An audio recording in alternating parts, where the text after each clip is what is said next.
All right, y'all. We give praise, esteem, and honor to the living Elohim in the name of Yahuah HaMashiach this day. We pick us up in John chapter 5, verse 39. Search the scriptures, for in them you think you have eternal life, and there they will testify of me. And you will not come to me that you might have life. I receive not honor from men, but I know you, that you have not the love of Elohim in you. I come in my Abba's name, you receive me not. If another shall come in his own name, him you will receive. How can you believe which receive honor one from another, and not the honor that comes from Elohim only? Do not think that I will accuse you. The Abba, there is one that accused you, even Moses, in whom you trust. Had you believed Moses, you would have believed me, for he wrote of me. But if you believe not his writings, how should you believe my word? Praise be to Elohim in the name of Yahuah HaMashiach. Let Elohim and Shamahim be esteemed. Go ahead and get your Isaiah 28, Psalms chapter 2, Job 4. Shalom, man. We'll pick this up in Isaiah 28 first and foremost. Dang, I forgot to do that.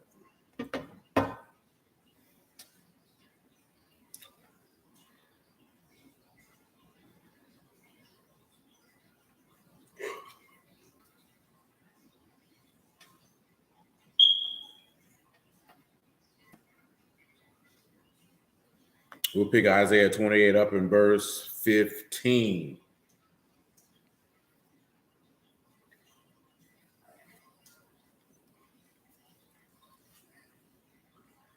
Because you have said we have made a covenant with death, and with hell we are in agreement. When the overflowing scourge shall pass through, it shall not come unto us. We have made lies our refuge, and under falsehood have we hid ourselves. Therefore, thus saith Yahuah Elohim, behold, I lay in Zion for a foundation of stone, a tried stone, a precious, a sure foundation. He that believe on him tenfold, he that believe shall not make haste. Judgment also will I lay to the line, righteousness to the plummet. Hell shall sweep away the refuge of lies, and the water shall overflow the hiding place. Your covenant with death shall be disannulled. Your agreement with hell shall not stand. When the overflowing scourge shall pass through, then you shall be trodden down by it. From the time that it go forth, it shall take you. For morning by morning shall it pass over. Shalom, man. By day and by night, and it shall be a vexation only. Understand the report. For the bed is shorter than that, can stretch himself, and the covering narrower than that, he can wrap himself. For Yahuah shall rise up as Mount Pezarim, he shall be wroth as the valley of Gibeon, that he may do his work, his strange work, and bring his pass to his act, his strange act. Now you therefore be you not mockers, lest your bands be made strong. For I've heard from Yahuah Elohim of hosts of consumption, even determined upon the whole earth. Let's slide and hit this Psalms too. I'll run it again. Well, we don't need to do all that because that's just going to be too much. We pick it up at verse 7.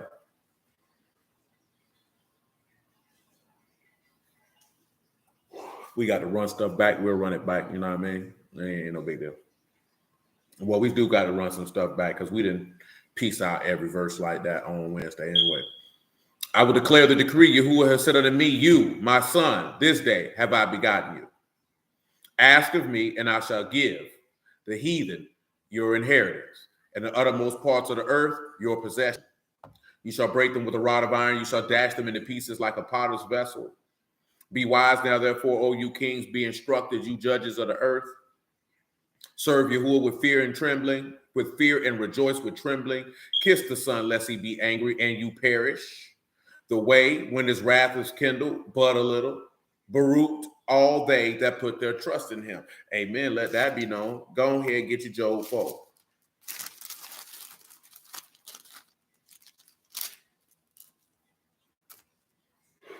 You can pick it up at verse 1. And Job, shalom, Brother Ellis. You know what I'm talking about? And dang, I keep forgetting. I need to call my mans too. On top of that, I'm slacking all the way around the board. Remember, we working all these in together. Job, Psalms, Isaiah 28. And they may not seem like they're going to go together, but they're going to fit together seamlessly. Yahuah permit on what we have to deal with this day. Then Eliphaz the Temanite answered and said, we are swayed to commune with you. Will you be grieved?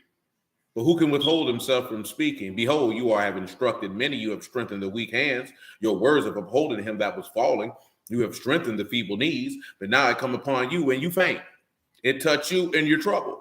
Is not your fear, your confidence, your hope, and the uprightness of your ways? See, that's the only way that he's going to be able to disannul your covenant with death. A man has to have that type of thought process. If you recall from us going through Isaiah 28, you understand that he said that he instructs him to discretion. The way that Yahuah brings you to any manner of, any manner of learning, you're not going to be able to learn nothing by Yahuah except by rebuke and correction.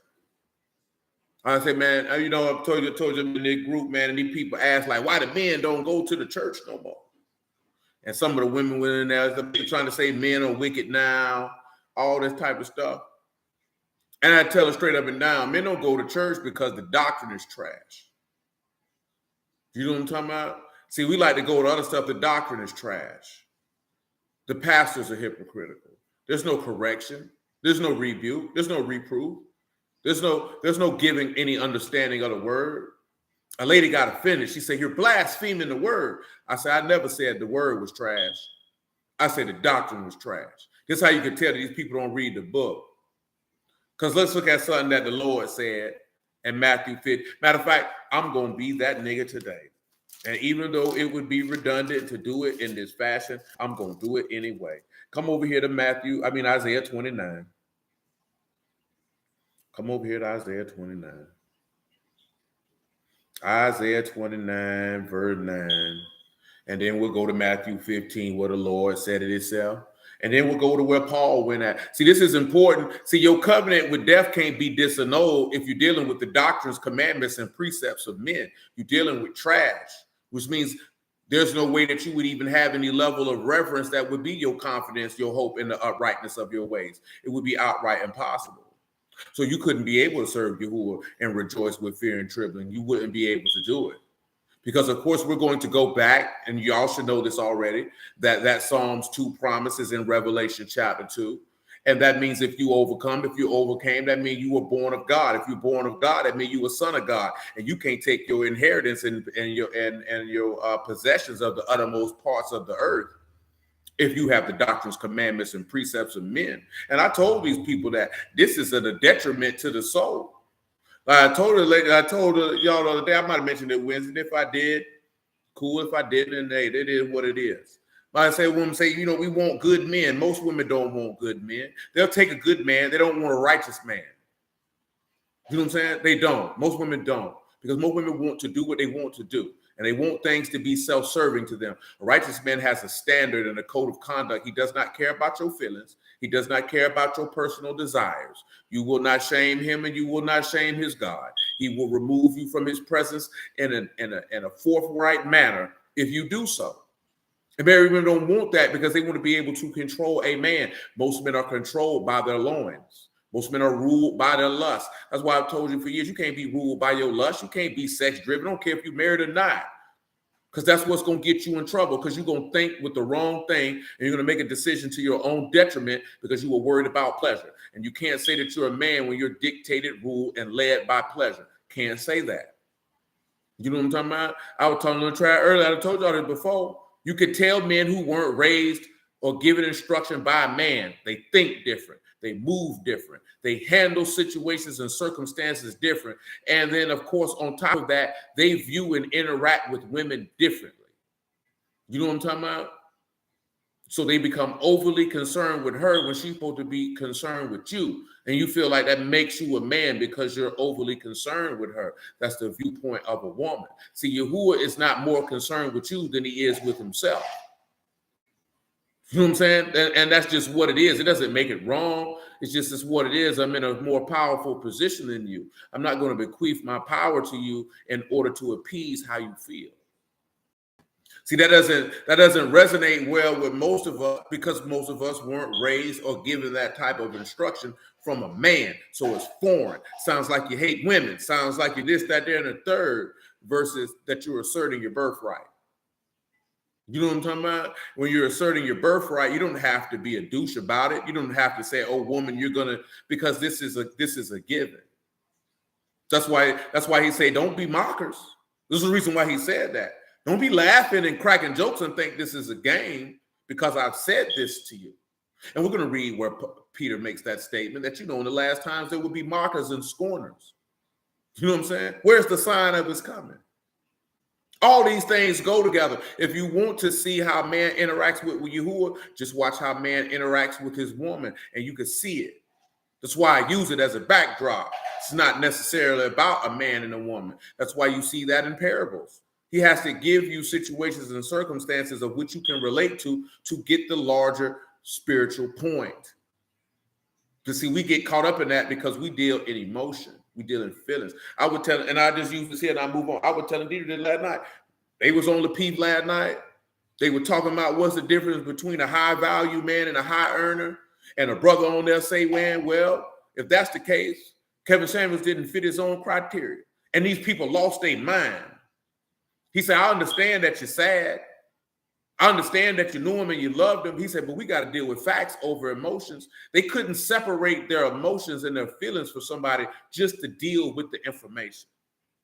You know what I'm saying? And it was men doing this here.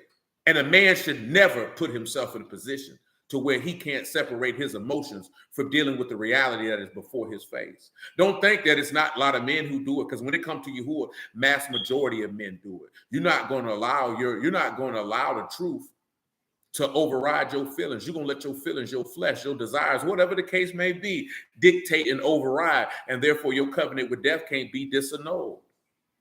Because you want to hold on to the refuge of lies. And that refuge of lies is the lies that come from your own heart, because the heart is deceitful above all things and desperately wicked. And he that trusteth in his own heart is a fool. That's what the book say. You know what I'm talking about? That's not what I say. That's not what I think. That's what the book say. That's why you can't trust somebody, my truth and all that there. You dealing with a selfish, vain individual. Might better bear along with them. Better pay attention.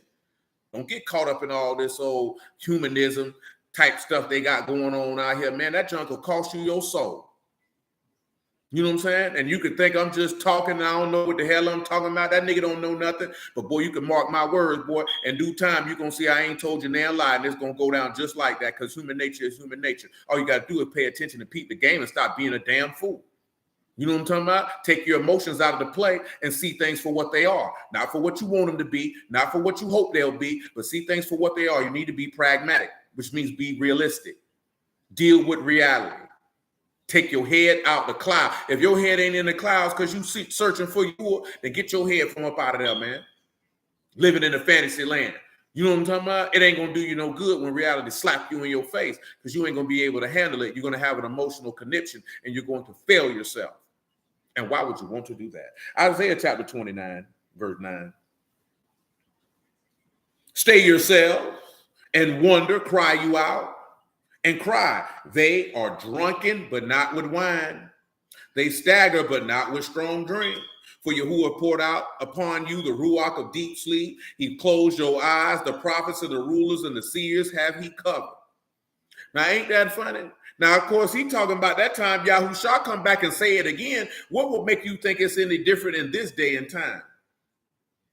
What would make you think it's any different now? Man, a lot of these people don't know what they talking about. See, I'm bringing it back to what we were talking about on Wednesday. You got to be careful with that. Look here, right? I am not the repository of all scriptural knowledge. There are laborers in Yahushua's vineyard all across this earth. We don't see, this is how you know that nigga don't know the word. People feel like everybody who serve you, who was supposed to know each other and know of each other, and everybody come together and have this old big kumbaya meeting. That man ain't never seen that in that word, man. Don't you realize there were multiple prophets and priests and all manner of people? Come on, man. The apostles didn't even know everybody who were preaching the gospel. Hold on, let me show it to you, just so you can see what I'm talking about. Come over here to Luke chapter 9. I didn't want y'all to know that. I don't know why niggas had it in their mind that everybody supposed to know each other and this, that, and the third. Where you got that from? See, you thinking about a woman. See, you more inclined of, I just want to come together and hug versus the work getting done. I don't need to know it could be two dudes down the block preaching the gospel right now we speak. I don't need to know them men. What I need to know them for? And that's not out of no pride that I don't need to know them. They doing what they supposed to be doing. Just like I'm doing what I'm supposed to be doing. The work is what is important, not doing the work how you want it to be done, but how the master wants it to be done. That's the most important thing. See, we get it caught up that we want the work to be done how we feel like it should be done. That's how women think. It doesn't matter how you want it to be done. It's how the great architect laid it out to be done. Remember what he told Moses? I showed you, do it according to the pattern I showed you in the mount. He orchestrated that. He put that design together. It's going to go how he wanted to go. And that's all that matters. It's the same token what Yahushua told them after he resurrected from the dead. What is it if I told him to sit here and occupy till I come? Go feed my sheep. You don't need to be worried about what the next man doing. You need to be worried about what he told you to do. Because you're not going to answer for what this man over here doing. That's how a lot of broods get caught up, because they go to doing stuff and they try to convince themselves that Yahuah is stamping that. And he may have nothing to do with that. That's what you want to do. And it might be great. Guess what? Word might come through and all this type of stuff, but that don't mean Yahuah stamped that because all you came together and did something. That doesn't mean he stamped it. You know what I'm saying? Doesn't mean he didn't stamp it. But you have to pay attention to that. You go both ways. You got to make sure you're doing this thing how he wanted to be done. Luke chapter 9, though. Make sure I'm in the right spot. I feel like I'm not, and I was not. And I'm still not. And now I am. Luke chapter 9, verse 46. Then there arose a reasoning among them, which of them should be the greatest. Yahushua, perceiving the thought of their heart, took a child and set him by him, and said unto him, to them, whosoever shall receive this child in my name, receive me. Whosoever shall receive me, receive him that sent me.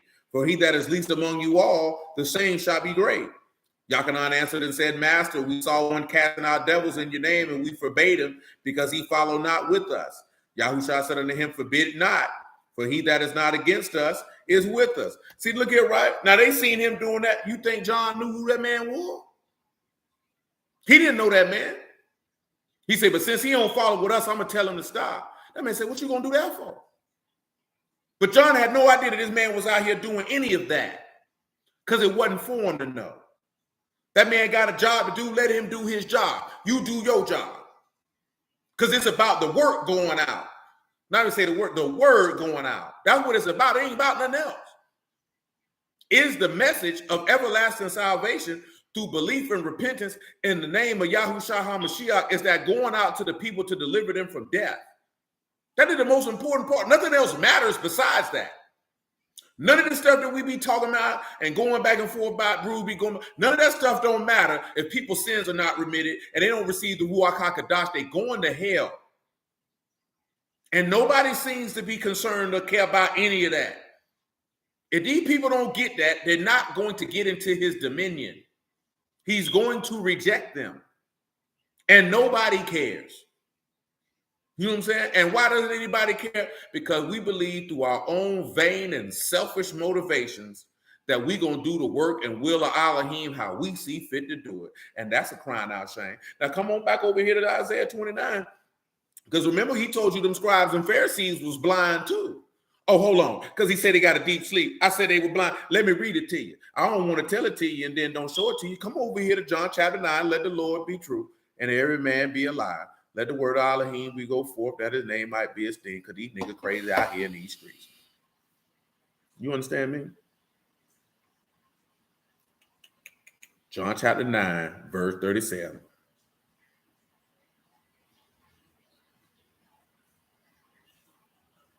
You could make it 35. You know what? 31. John 9 and 31.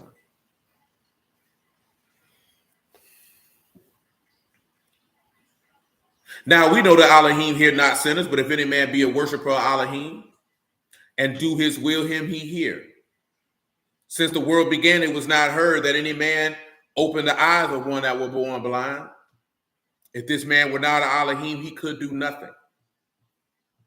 They answered and said unto him, you were altogether born in sins, and do you teach us? And they cast him out. See, that was their pride right then and there, because they didn't even want to hear the fact that somebody they didn't like did a work that they knew was of God. See, their response let you know that God did that.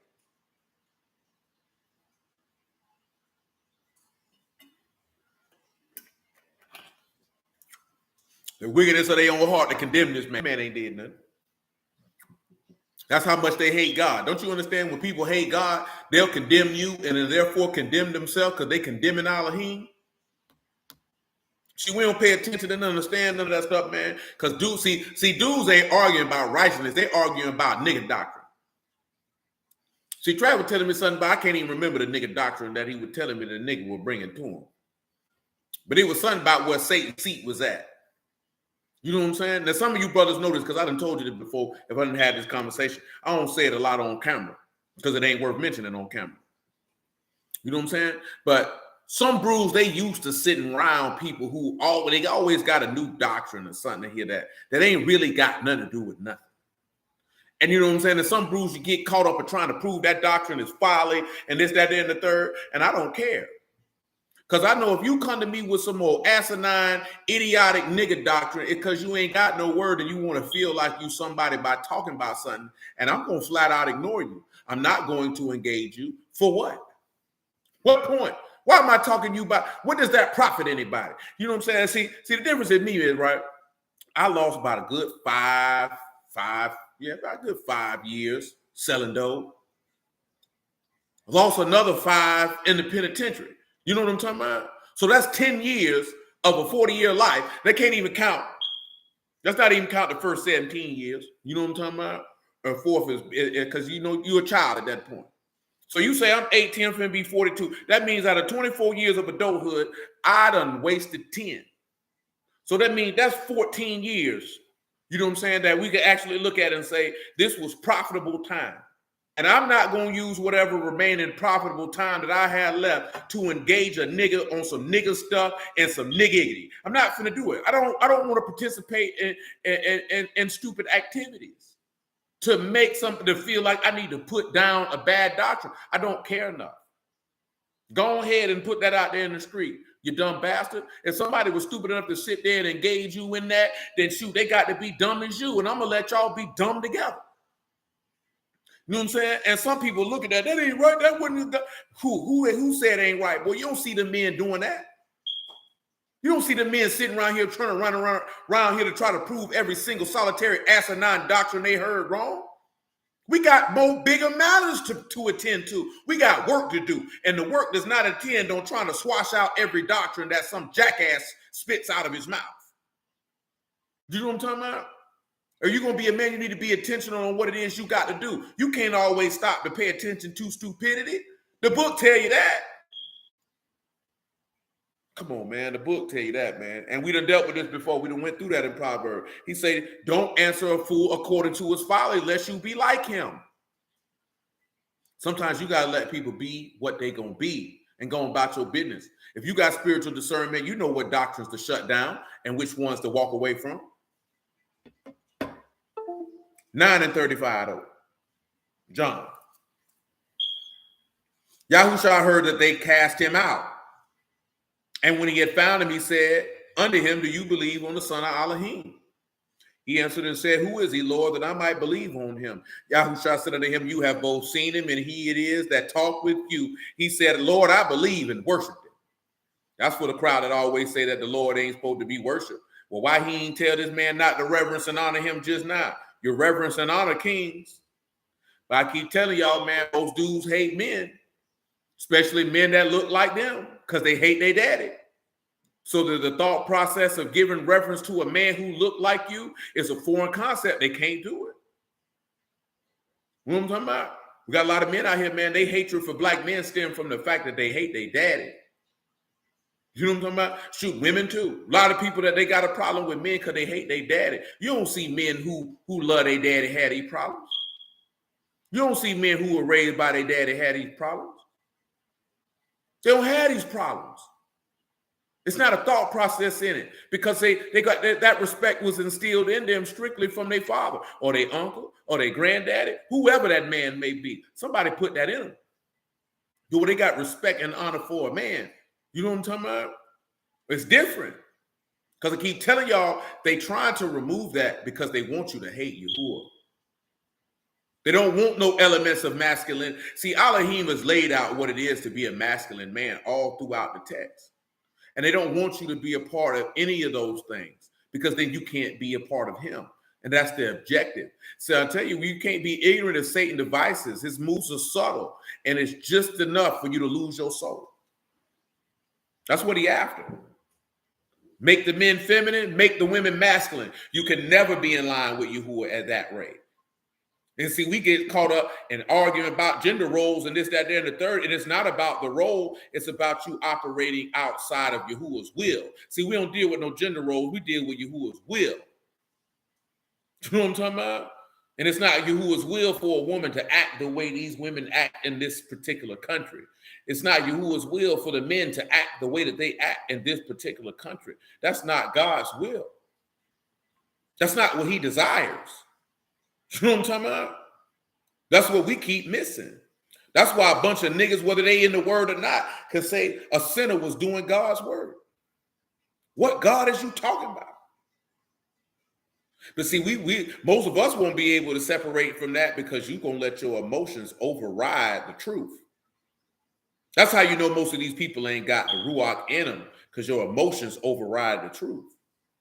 If you got the Ruach in you, the word of Elohim is always going to overrule everything because the word of Yahuah is greater than all. Let's continue.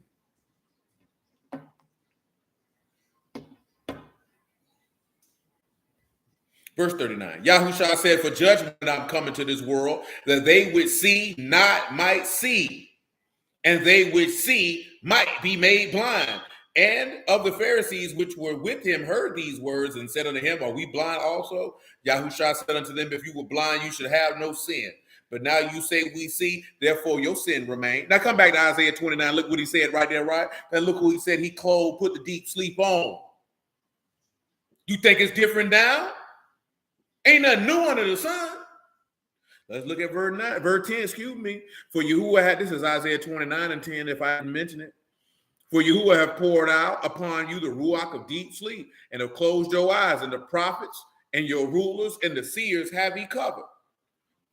So let's look at rulers now. All the people who supposed to have the word, he said he got them blind, and nigga think all these niggas can see. But he just told you, you say you see, so therefore your sin remain. He said he came for judgment. Let's listen to him again. This man say, for judgment I've come into the world, that they which see not might see, and they which see might be made blind. So the very people you see handling the word, this man said, I came so they couldn't see. And we thinking all these dudes got it. That's what we were talking about on Wednesday. Well, that's a dangerous place to be. That's why I told her, when you right here talking about you, who are your teacher, you understand what you saying, my G? Dudes say stuff, don't even understand what they saying. This ain't no disrespect to be like, oh man, he's always going down on our people. Man, your life on the line. You better put that my people junk to the side. Just because they look like you don't mean they of Elohim, boy. You can't be that simple. This man told you plain as day, everybody that is of Yasharal is not of Yasharal, because everybody's not of the promise. It's the children of the promise that's counted for the seed. Boy, you got to be born of the word, boy. Coming out of Hebrew woman's vagina don't make you the seed, boy. But what's wrong with you? So you think everybody that got a book in their hand because they know they're Hebrew, that their eyes is open? Man, these niggas blind. Why you think the man say blind leaders of the blind? He done shut their eyes. He did it on purpose. And you listening to these niggas. That's why I told y'all that Wednesday, man, you can listen to whoever you want to listen to, but you better make sure that word right. That's your job to make sure the word right. He ain't going to want to hear, I didn't know he know what he was talking about. Well, what you were listening to him for? Man, look at man some years back, man. Nigga hit my phone, man. He talking cash, cold cash, bovine excrement by the nigga skills with the word.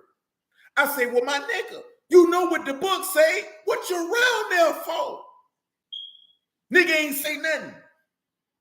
Nigga, I ain't got to talk down on a nigga. If you telling me he ain't got no word, then you a jackass for sitting around there listening to him. That don't make no sense. That don't make no sense. I'm not finna sit here and talk bad about a nigga talking about, that nigga ain't got no word. He don't know what he teaching. You got to be 3 times as stupid for sitting around there. Talk to him, man. That's what he did. Amen. I'm not finna sit here and listen, talk bad about a nigga he ain't teach, because that means how stupid am I? I'm sitting here listening to the nigga. Oh, because you don't want to look bad. Oh, that's your homeboy. I don't care about none of that. Because when I stand before that man, you ain't going to be standing before. I can't get in the kingdom off your face. I can only get in the kingdom off Yahushua face. I can't get in off your face, my G. I can't play with my life like that. I can't get out of jail off your bond. I can't beat a case off your lawyer. I can't do that. That's what I'm telling you, niggas be out here playing, man. It's not no game, man. This your life. Why you playing with your life? You play with your life because you don't value your life. You don't believe your life is something worth saving. That's a personal problem. You know what I'm saying? I can't make you look in the mirror and say, you know what, my life is worth saving. You know what I'm saying? Because see, Yahushua came down here and shed his blood to let you know your life is worth saving. Now, whether you value life or not, that's on you. See, most people, we talk about these boys out here in the street killing each other, talking about they don't value life. You don't value it because you don't value the Lord. You don't value the word. You don't value the gospel. You don't value the Ruach HaKodesh. So you don't value life. So you might as well go out here and do what they doing. Because you got the same thought pattern. Only difference is they living violently. You know what I'm talking about? But you're going to get the same thing they get. Boy, it's a lot of brews going to be upset, boy, I'm trying to tell you. And God forbid that be any one of you. I don't want that for you. You know what I'm saying? For what? What's the purpose? We get an opportunity to save our soul, man. This man giving us good grade A understanding. You understand what I'm talking about? I'm talking about this is pure 100% pure cocaine. You understand me? Ain't no cut on it. Ain't no filler. Ain't no nothing. It's pure unadulterated understanding for the deliverance of your soul. You better pay attention. This man give you an opportunity. Because at the end of the day, that ain't no different than when somebody give you some work. They're just giving you an opportunity. When I say some work, I ain't talking about narcotics per se. I'm talking about giving you some work, whatever that work may be. Whether you started a business and somebody gave you a job to do. Whether you got a job and at a particular company in a position. Whether somebody gave you a loan for something that you said you wanted to do, they gave you some work. They gave you an opportunity. The opportunity comes down to what you going to do with it. What you going to do with your opportunity. Most people squander opportunities because they didn't value and appreciate the opportunity that was before them because they always think another opportunity coming around the corner. Well, I can tell you this here, and I know each can tell you because he's been living just as long as I've been living. Boy, opportunities stop after a while, and opportunities are not always guaranteed to come. So you better maximize them when you get one.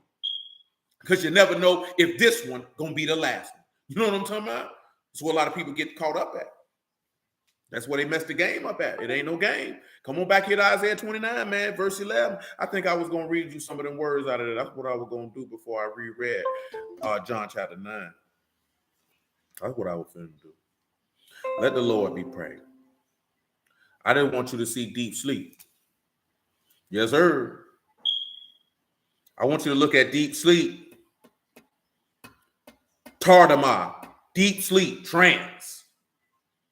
These boys in a trance of stupidity. You understand me? They in a trance of stupidity. He closed your eyes, a song, to shut them and shut them tight. You understand? Now he say the seer's eyes he covered. That's Kasar. Guess what he done did? Hid him. He done hid your eyes. That means you can't see God, boy. I mean, they can't see the Son of God, boy. That's what that means. Matter of fact, let me ask y'all this here, right? The John 9.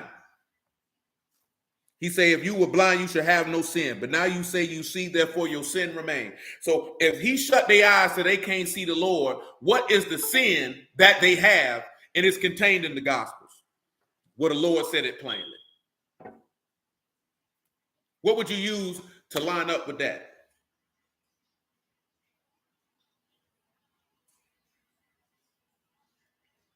It's in Matthew, Mark, Luke, or John. You ain't got to overthink it. He said, they say they see, therefore they sin remain. He just said he covered their eyes. You understand? You know what prophet says that's Nabi. You got your rulers, that's Rosh, that's the heads.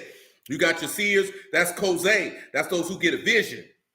And you know where there's no vision, the people perish. Uh-oh. If he done shut the seer's eyes, that mean they ain't got no vision. That mean it's a lot of people going to hell. Why you thinking on that? Come on, not unbelief. I said what passage? Y'all just giving a word. That don't tell me nothing. I'm telling y'all got to do better than this here. This here is not the way to answer a question. If you seeking to give understanding to the hearer. You understand? That's why I've been on y'all about that. You need to be able to give understanding to the hearer. The hearer is who? Your wife, your son. That's the hearer. You need to make sure unbelief don't answer their question. Unrighteousness don't answer their question. It doesn't give them understanding. Y'all got to be at the point that when you sit down with your household, you can give them understanding. They come to you, they get the insight. You got to be able to do that. It's important. Hold on. He got Matthew 13 and 15. Let's see what it says.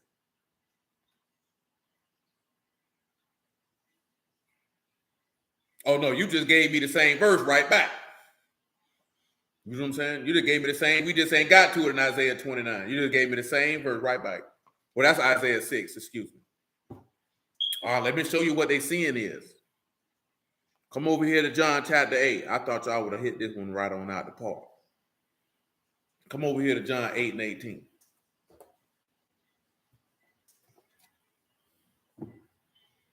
Remember, key point. He said he closed the seer's eyes. Again, where there's no vision, the people perish.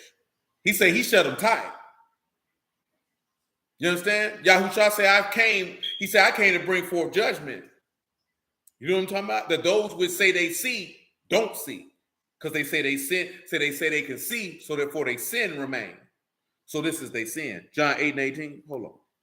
That what I want? Shoot, bump that John. Man, make it verse 12. John 8 and 12.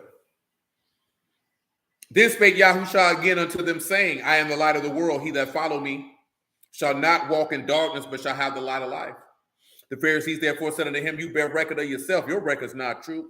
Yahushua answered and said unto them, though I bear record of myself, my record is true. For I know whence I came and where I go, but you cannot tell whence I come and where I go. You judge after the flesh. I judge no man. And yet if I judge, my judgment is true. For I am not alone, but I and Abba that sent me. It is also written in your law that the testimony of two men is true. I am one that bear witness of myself, and Abba that sent me bear witness of me, because my witness is in heaven and my record is on high. Then said they unto him, where is your Abba? Yahushua answered, you neither know me nor my Abba. If you had known me, you should have known my Abba also. These words spake Yahushua in the treasury as he taught in the temple. No man laid hands on him, for his hour was not yet come. Then said Yahushua again unto them, I go my way, and you shall seek me, and you shall die in your sins. Whether I go, you cannot come. Then said the Yahudim, will he kill himself? Because he said, where I go, you cannot come. Do you understand the sad part is that that's what they was worried about, and not the fact that he said that they would die in their sins? You are from beneath and I am from above. You are of this world, I'm not of this world. I said, therefore, unto you, you shall die in your sins. For if you believe not that I am, you shall die in your sin. He said, if you don't believe I'm Yahuah, boy, you going to hell, boy. That's their sin. That's why he said, oh, they sin remain. See, your unbelief was correct. Your unrighteousness was correct, but you didn't explain it. That makes it incorrect. Because you could say that, but I don't get no understanding off of that. Yeah, see, and the reason why I say that is that's why I always ask y'all if y'all understand stuff. Because see, I can say, oh, it's unbelief. And you're like, yeah, it's unbelief. And then you walk away because you be like, I really don't understand what that means. But I don't want to ask because then I'm going to feel like X, Y, Z. A lot of people feel that way. Some of y'all felt like that when you were in school. You know what I'm saying? You asked, they gave you the correct answer, but they didn't give you the insight. So you just feel, I'm just not going to ask again. When we dealing with this here, make sure you get the insight, not just the answer. You know what I'm talking about? Make sure you get the insight, because the insight is what you need. See, that's what I told that lady in that group. I said, these men are not even giving men understanding. The book said, if you lack understanding, you worthy of death. We know this. See, that lady there may not know this, but we know this. Now, that's not to say that y'all don't have understanding, but I told you a couple weeks back, now we in a transition phase. Most of y'all boys finna touch 30. You're not young men anymore. So there's a different level of how I want you to look at things and answer things, because I don't want you to answer the question like, okay, are you retaining the information? I got to make sure that you understand the information by being the proper way to explain it, because that means you can explain it to your family. That maybe you explain it to somebody who you run across, your family first. Because I definitely ain't thinking about, oh, we need to go spread the gospel to this, that, and the third. No. You got to worry about the people who under your charge first before you worry about a nigga out in the street. You know what I'm saying? And a lot of brood get caught up on that. You worry about trying to spread it to people in the street. But your wife dumb, as far as understanding is concerned. Your children dumb, as far as understanding is concerned. And Yahuah gonna hold you to account for that. You gonna answer for that. See, if you think that, oh, I ain't ate no pork, I kept all my Sabbaths, this, that, and the third. But man, if you ain't give your son some understanding, boy, Yahuah gonna call you to task for that. You're gonna have to answer for that. If you ain't teaching, boy, because he gave you an instruction to do that. See, Bruce talk all this here. If you ain't teaching your son, nigga, you sinning. You sinning. You going to hell for that, boy. Oh, boy, they don't want to hear that. Boy, them Bruce don't want to hear that. Boy, you going to hell for that, boy. You got an instruction to do that. Oh, you don't think you do? Let me read it for you so you know. I ain't saying that y'all don't know, but we got to do that for people who come back later to think I'm just talking. Deuteronomy chapter 6, because Bruce love to talk about the law, don't it? Well, let's look and see what the law say.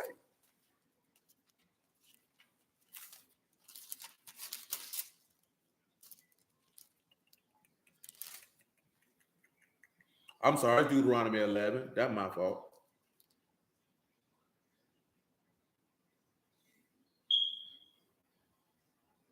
Because it's finna go to talking about Passover. I don't know if I want to even use that. But shoot, screw it. I'm already here. Deuteronomy 6, verse 17. We'll go to Deuteronomy 11 right after that. We'll give 2 witnesses and let it slide.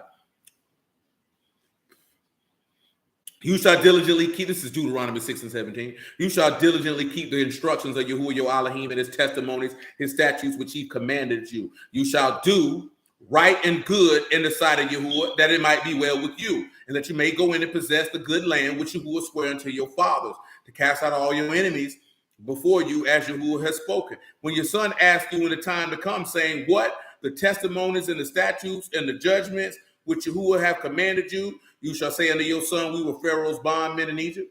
Yahuah was brought up out of Mizraim with a mighty hand.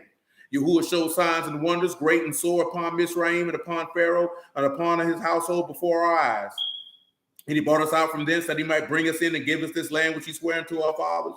Yahuah commanded us to do all these statutes, to fear Yahuah our Elohim for our good always, that he might preserve us alive as at this day.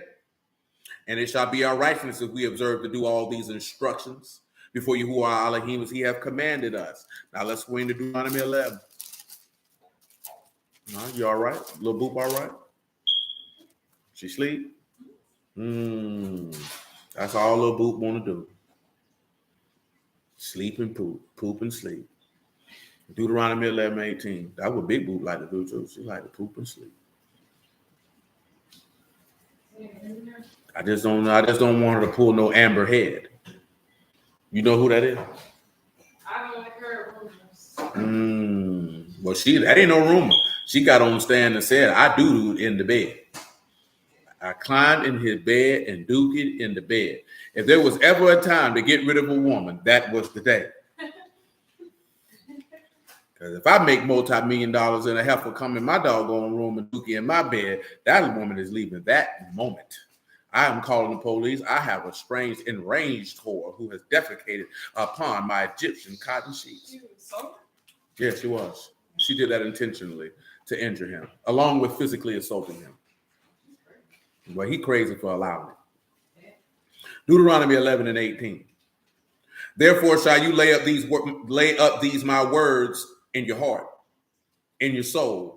Bind them for a sign upon your hand, that they may be as frontlets between your eyes. You shall teach them to your children, speaking of them when you sit in your house, when you walk by the way, when you rise up, when you lie down. You shall write them upon the doorposts of your house and upon your gates, that your days may be multiplied, the days of your children and the days of your children in the land which Yahuah swear unto your fathers to give them as the days of heaven upon the earth. Now, of course, we know that Yahushua fulfilled verses 19. He taught them when he sat in his house because he taught them when he sat in the temple of Yahuah. He taught them when he walked in the way because he walked in the streets of Yasharal and taught the people. And he taught them when he rose up, because when he resurrected from the dead, he gave them understanding that they might understand the scriptures. So if your father, who has manifested himself in the physical form, did it, then guess what? We're going to have to do it too, or we're going to have to answer why we ain't keep the man instruction. You know what I'm saying? See, a lot of brews, you like to talk about all these instructions you keeping, but brews don't like to keep that instruction. They don't like to talk about that. See, this is the thing, right? And y'all notice it, because see, a lot of people like to see, so a lot of women, they come in the way, they feel like the woman got to do a lot. But really, the woman ain't got to do too much of nothing. You know what I'm saying? To be dead honest with you. When I say she don't have to do too much, because she is a servant. So as a servant, she doesn't have a great load of responsibility on her shoulders.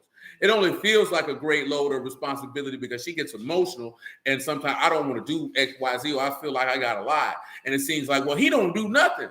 When really he does. He has way more burden on his shoulders because he's responsible for everybody. You know what I'm saying? She was like, well, I'm responsible for the kids. Not.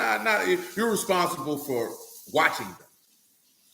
You know what I'm saying? It's what because it's not your responsibility to instruct them.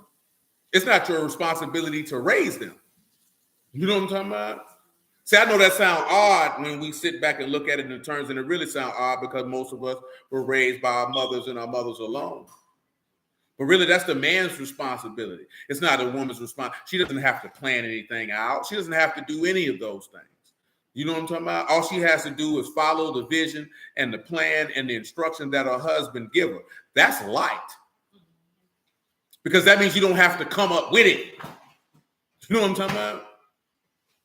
But of course, people like to look at, comparison is the thief of joy, as they like to say. You know what I'm talking about? And a lot of women, they lose their joy because they comparing themselves to men. You know what I'm saying? Because they really want to be a man. But they don't want to be a man and say in the physical form. They want the perceived power that they believe a man has. But as the Lord has told you, to whom much is given, much is required. And then when that requirement begins to show, that woman wants to give that which she wanted to have that was given to the man, she want to give it back. You know what I'm saying? And it gets you in trouble. Why am I mentioning that? Because most dudes want the power that they believe Yahushua had to be a teacher of the word. But to whom much is given, much is required. And a lot of brews, they just won't acknowledge that I bit off more than I can chew, and they damn people's souls in the process. Let's finish Isaiah 29. It's always about the souls of the people, man. It ain't never about anything other than that. Because the souls of the people belong to Yahuah. You know what I'm saying? That's whether they're evil or just. They still belong to God. You know what I'm talking about? Them not your people. This ain't your word. That's not your kingdom. You don't got nothing. You know what I'm talking about? You ain't got everything you got to get it from your man. That's why, guess what, right? If a woman got a good man, a righteous man, when I say good man, meaning a man who's willing to do his job, she don't have to take no thought for her life. See, a lot of brews don't want to get into it, they don't want to deal with that either. Because he told you as a man that you my wife and don't take no thought for your life. Don't worry about none of that. You know what I'm talking about? But you hear brews complaining. I told you Wednesday, man, why you complaining about a woman who don't want to be your wife? Why you complaining about women who don't want to be wives? Why you complaining about a woman who don't like you? Why would you do that? You don't love yourself. See, that's the difference between a man who was raised by men and a man who wasn't. Because a man who was, he gonna love himself. He might be upset that she leaving. Might even make him sad. But boy, he gonna love himself more than to deal with somebody who don't love him. A man who has been raised by a woman, because see, women like to chase a nigga and prove, like, I'm the better one. You should love me. I can love you better than she can. You think you married J. Blige and Lil' Kim. You know what I'm talking about? Instead of saying, man, shoot, that's your loss. At the end of the day, man, as a man, you're supposed to know any woman that leave your life, that's a loss for her. That ain't no loss for you. Because there's nothing that she can give you that's going to equate to what you can give her if you have become the man that Yahuah has desired for you to be. That's not a loss for you. That's going to be a loss for her. Because who's she going to get wisdom and understanding from? Like, that's just out here bountiful in the street. You know what I'm talking about? Who is she going to get godly counsel and leadership from as if that's just hanging on every corner? You know what I'm talking about? See, we don't think about stuff like that. Well, you're not going to get that. Ain't no whole bunch of righteous men walking around out here. So, nigga, you not taking no L. See, that's why women get, I'll leave him, take all this money. Well, take it, ho. You can't take the wisdom and understanding with you, you dummy. That's worth more than the money, you dummy. See, you valued the wrong thing. See, that's how you got caught up messing with Ashtaroth and Baal Peor and all that there. You valued the wrong thing. Your treasures was laid on the earth and not in heaven. Now look at you. You're going to be like the rich man and the heat. Asking Abraham, please just bring a drop of water to cool my tongue in this flame. He said, it's a great chasm. I can't come over there. You go over there. I can't come over there. I'm stay over here. It's nice over here. You hot over there. I don't want to go over there. Because that's what ends up happening to every dumb woman who leave a man she ought not to leave. Now it's a great chasm between you and him. You can't come back. Oh, that's how the Lord going to do you. Don't let him do you like that. Don't let him do you like that, baby. 29 and 11. Isaiah 29 and 11. I'm just telling you what the Lord loved. That's the truth. What you put on that rice? You put something on that rice. It sounds just like something was on that rice. It looked like it was some cinnamon. What's cinnamon doing in that rice? That wasn't no cinnamon. That brown rice. They were brown. And the vision of all is become unto you as the words of a book that is sealed, which deliver the one that is learned, saying, read this, I pray you. He said, I cannot, for it is sealed. And the book is delivered to them that is not learned, saying, read this, I pray you. And he said, I am not learned. What would you take with verse 11 and 12 to give forth understanding? Where would you go in the New Testament for verses 11 and 12 to give forth some understanding? Y'all don't mind me if you feel like, man, that nigga being a dude. I'm trying to get you right, man. I know I can't sit around here and be like, well, I know I got a multitude of time on this earth left.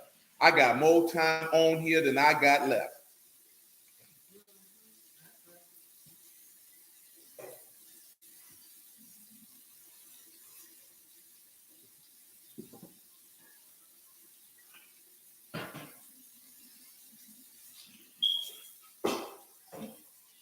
I seen some people say that in that group. Come out. How could you have babies old? They weren't talking to me specifically. Just like you ain't gonna live to see this, that, there, the third. And I'm like, nigga, what made you think you would live to see it if you had them young?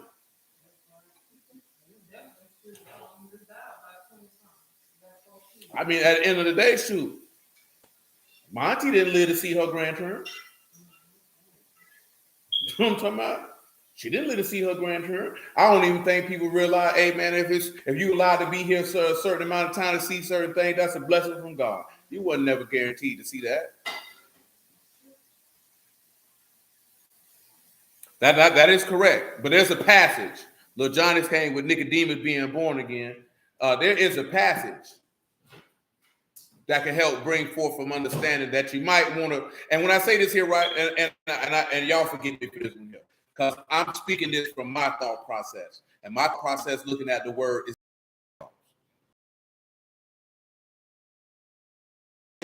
a verse will come to my mind and go with something, and then more understanding is going to spring out from that one particular place to allow us to go here, here, and here. You understand what I'm saying? So that's why I say my thought process is different. That don't mean, I want to make sure that I'm clear on this here. That doesn't mean your thought process is wrong, because everybody's thought process is different. You know what I'm saying? But I've been doing this for a long time in a particular way. And I have a particular perspective of bringing information. So that's why my thought process is different. So you know what I'm saying? Again, I have to reiterate, doesn't mean yours is wrong. Because that's why I know a lot of people get, well, it must be wrong because bro don't see it that way. No, that's not the case. I don't want you walking around here thinking that that's the case, because that doesn't necessarily mean that that's the case. Because I don't want you to get down on yourself and then think, well, I ain't got no understanding, and this, that, and the third. No, don't do that. We don't do that here. You know what I'm talking about? We have free-flowing conversation. The purpose is for you to get understanding, not kick yourself about is it right, wrong. You know what I'm talking about? Why I ain't see it like he seen it. We men here. We are all learning and growing. That's not what we do here. Come over here to Revelation chapter 5. I'm going to get your Matthew 11 and 25 in a second. I can see why you said Nicodemus being born again, little Johnny. And to an extent, that's going to come into play here in a moment. Now, Monte just hit it. Hey, the book sealed to those that don't have understanding or ear to hear. And that's on that one there, it's a little different. The book is sealed because Yahuah sealed it. So, and this is the reason how you can know that. And you might have caught it or you might have overlooked it. The first person he brought the book to was somebody who would learn. So the first person he brought the book to was somebody who knew the book. And he said, hey, I can't decipher this, man. It's sealed. Hold on, let me get you the Hebrew word for it, because I'm already in the 29. So he say the vision is become the all of the words that a book is sealed, that a man that has learned said, read this, I pray you. So when you get to learn, you have Yada Sefer. So of course, you know, Sefer is book. This is somebody who knows the book.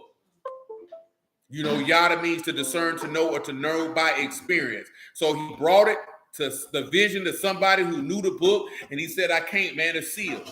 Then he brought it to somebody who don't know the book, and he said the same thing. I'm going to read you verse 13 in Isaiah 29. Yes, sir. Yes, sir. Let me read verse 13. Let us get out of Isaiah 29, and then we'll move on. Wherefore the Lord said, for as much as this people draw near with their mouth, with their lips do honor me, but have removed their heart far from me, and their fear towards me is taught by the precept of men. See, that's what we came here for. He said the fear of me is taught by the so the Yahuah of Elohim is taught by the precept, which is precept here is what? Mitzvah, a commandment of man. That means that the reverence that these people have for Yahuah don't come from God. It comes from each men, human beings. That ain't what you want. Revelation 5, everybody. 5 and 1.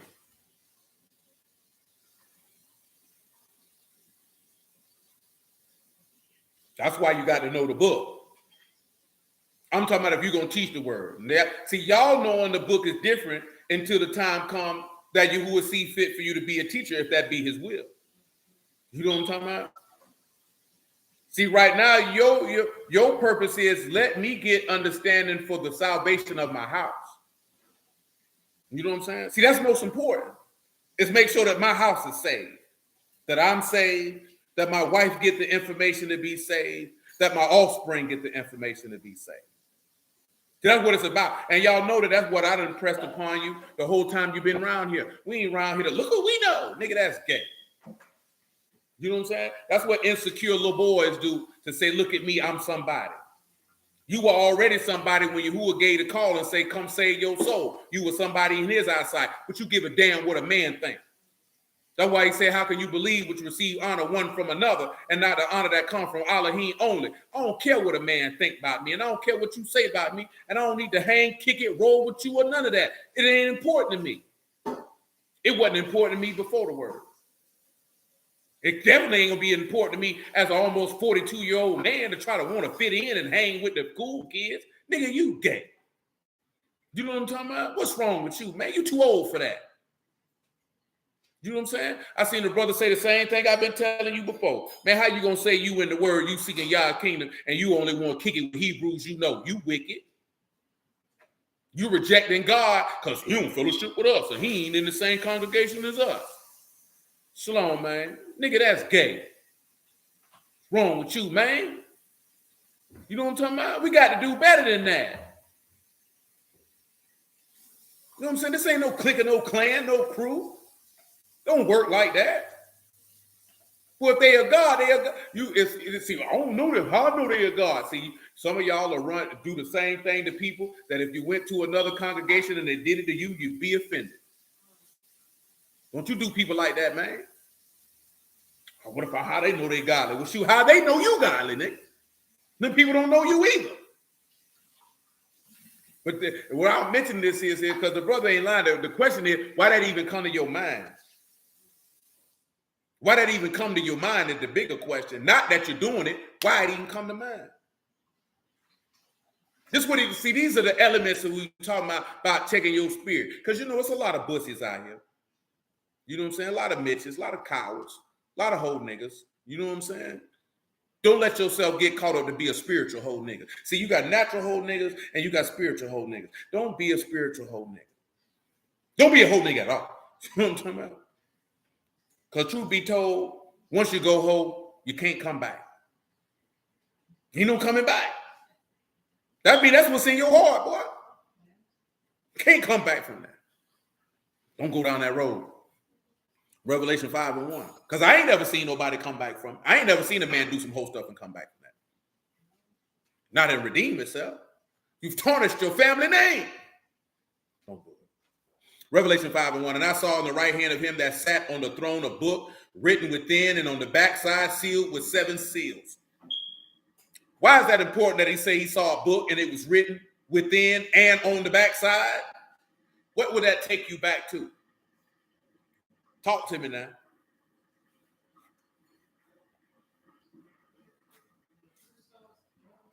What you say? Oh, look at you. Look at you. Look at Big Boo. Let's see if somebody on the screen got it. I don't know if they heard Big. Look at Big Boo trying to flex like she knows something. Am I funny? Yes. Am I humorous? Yes. Jovial? Sometimes. The disrespect. Brother Reynolds got Daniel 12:4. I'll allow it, but you're going to have to go back a little further. Because you're looking at what's going to line up with that book. That ain't what we're looking for.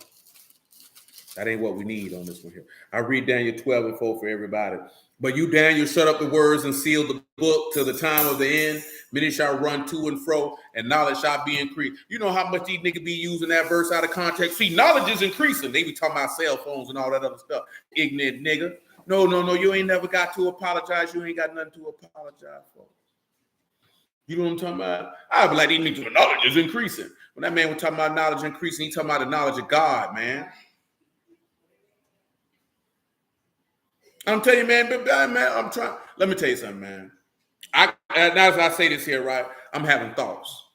I can remember being in the county jail 2005, somewhere in there. I definitely not. This year I do remember. I do remember being in that cell reading the book of Job and closing that book up like, I don't know what the hell they're talking about. You know what I'm saying? And I wasn't reading like, I need to get close to God. Like, you locked up, you ain't got nothing else to do but read. You got a multitude of books. And if you ain't got no books you want to read, then you read that. You know what I'm saying? But I can remember, reading them doggone Joyce Myers and all, they have all the Kenneth Copeland, all that junk. And I used to see all that junk like, well, these people don't know what the hell they talking about. You talk about the roll. Not on that one here, but I'll allow it. I'll read it for the people who don't know. Brother Sean got Ezekiel 2:9. Giving it time to shine. Ezekiel 2:9.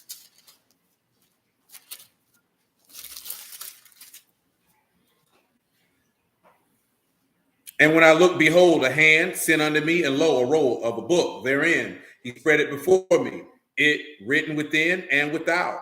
And there was written therein lamentations, mourning, and woe. That's why I say I'll allow it, because it said.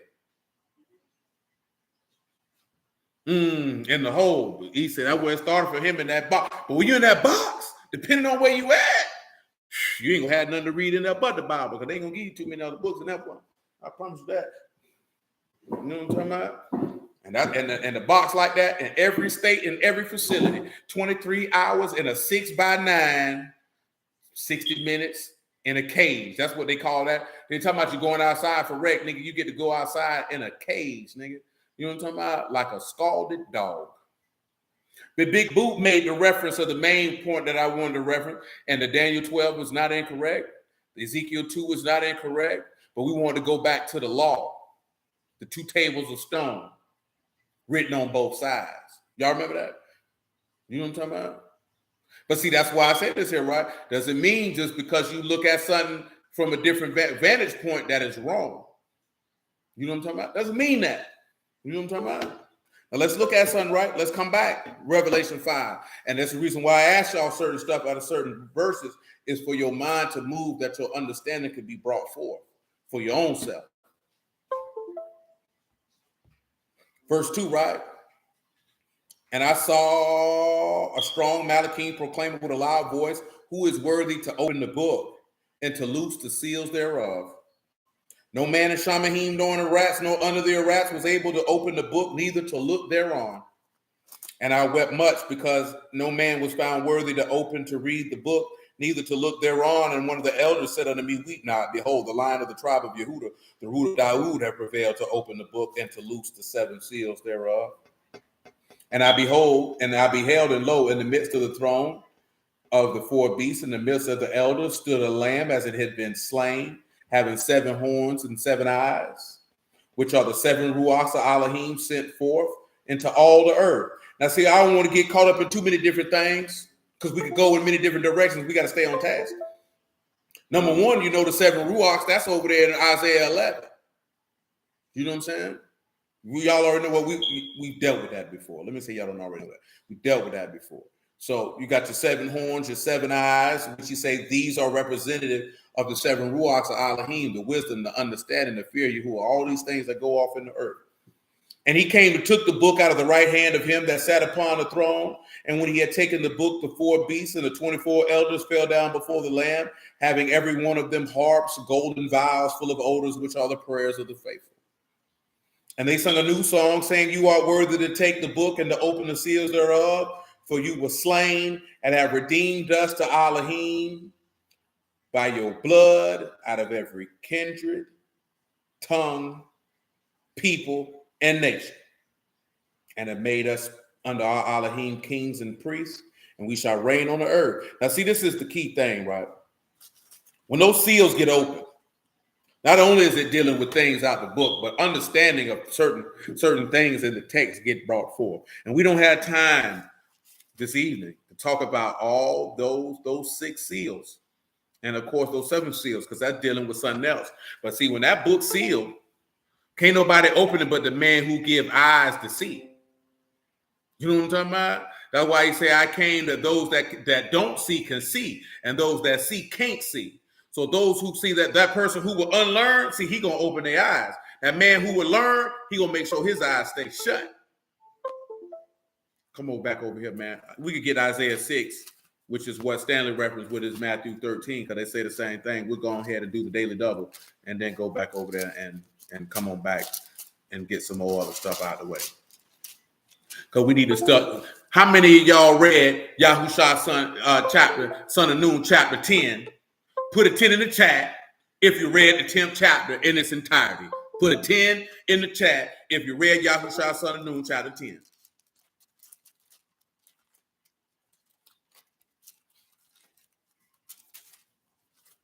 Isaiah chapter 6, verse, what it is, 7.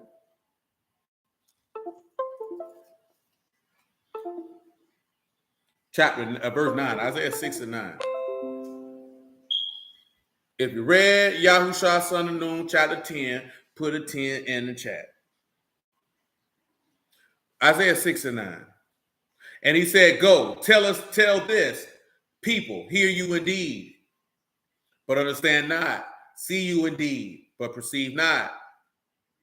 Make the heart of this people fat, make their ears heavy.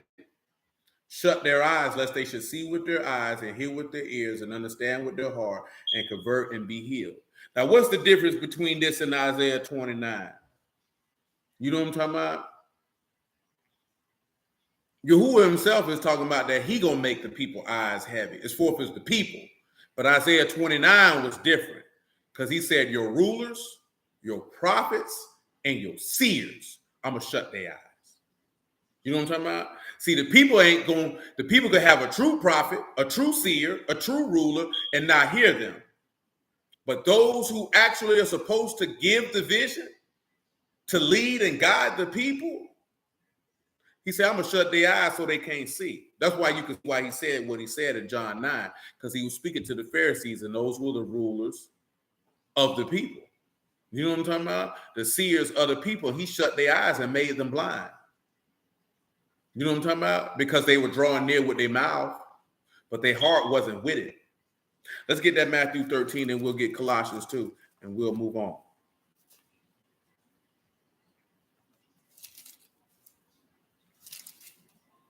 Okay, we got Michael. Michael said she did. It's Matthew 15, my bad. Well, it is over here in Matthew 13, but that's something different. Come over here to Matthew 15 first.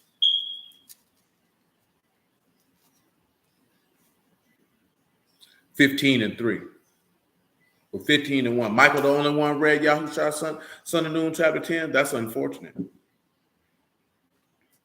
Then came the Yahushua scribes and Pharisees, which of Jerusalem, saying, why do your disciples transgress the tradition of the elders? For they wash not their hands when they eat bread. But he answered and said unto them, why do you also transgress the instruction of Elohim by your tradition?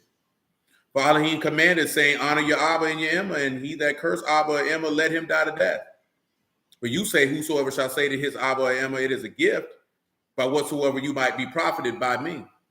Honor not his Abba or his Emma, he shall be. Thus you have made the commandment of Elohim of none effect by your tradition. You hypocrites, meaning you unfaithful.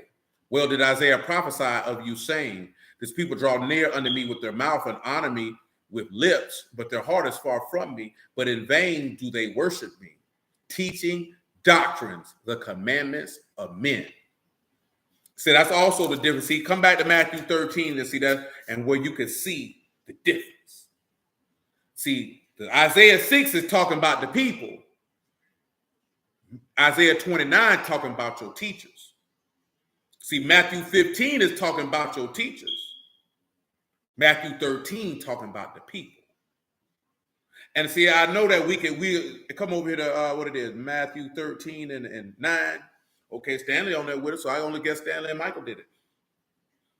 And I know we could get it confused because we look at the key components of the people, eyes being shut and their hearts being hard. But the difference between Isaiah 6 and Isaiah 29, Isaiah 6 didn't say that they were teaching the doctrines and commandments of men.